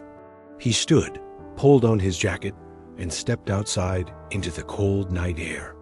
The motel parking lot was empty except for his pickup and a sedan with fogged windows. The sky above was clear now, stars scattered without pattern. He started the engine and let it idle. The sound filled the quiet like a familiar voice. There was no plan, no marked route. Only the dark road stretching beyond the town's last streetlight. Adrian shifted into gear and drove, leaving the motel sign glowing behind him. The tank was still full. The night was wide. For now, that was sufficient.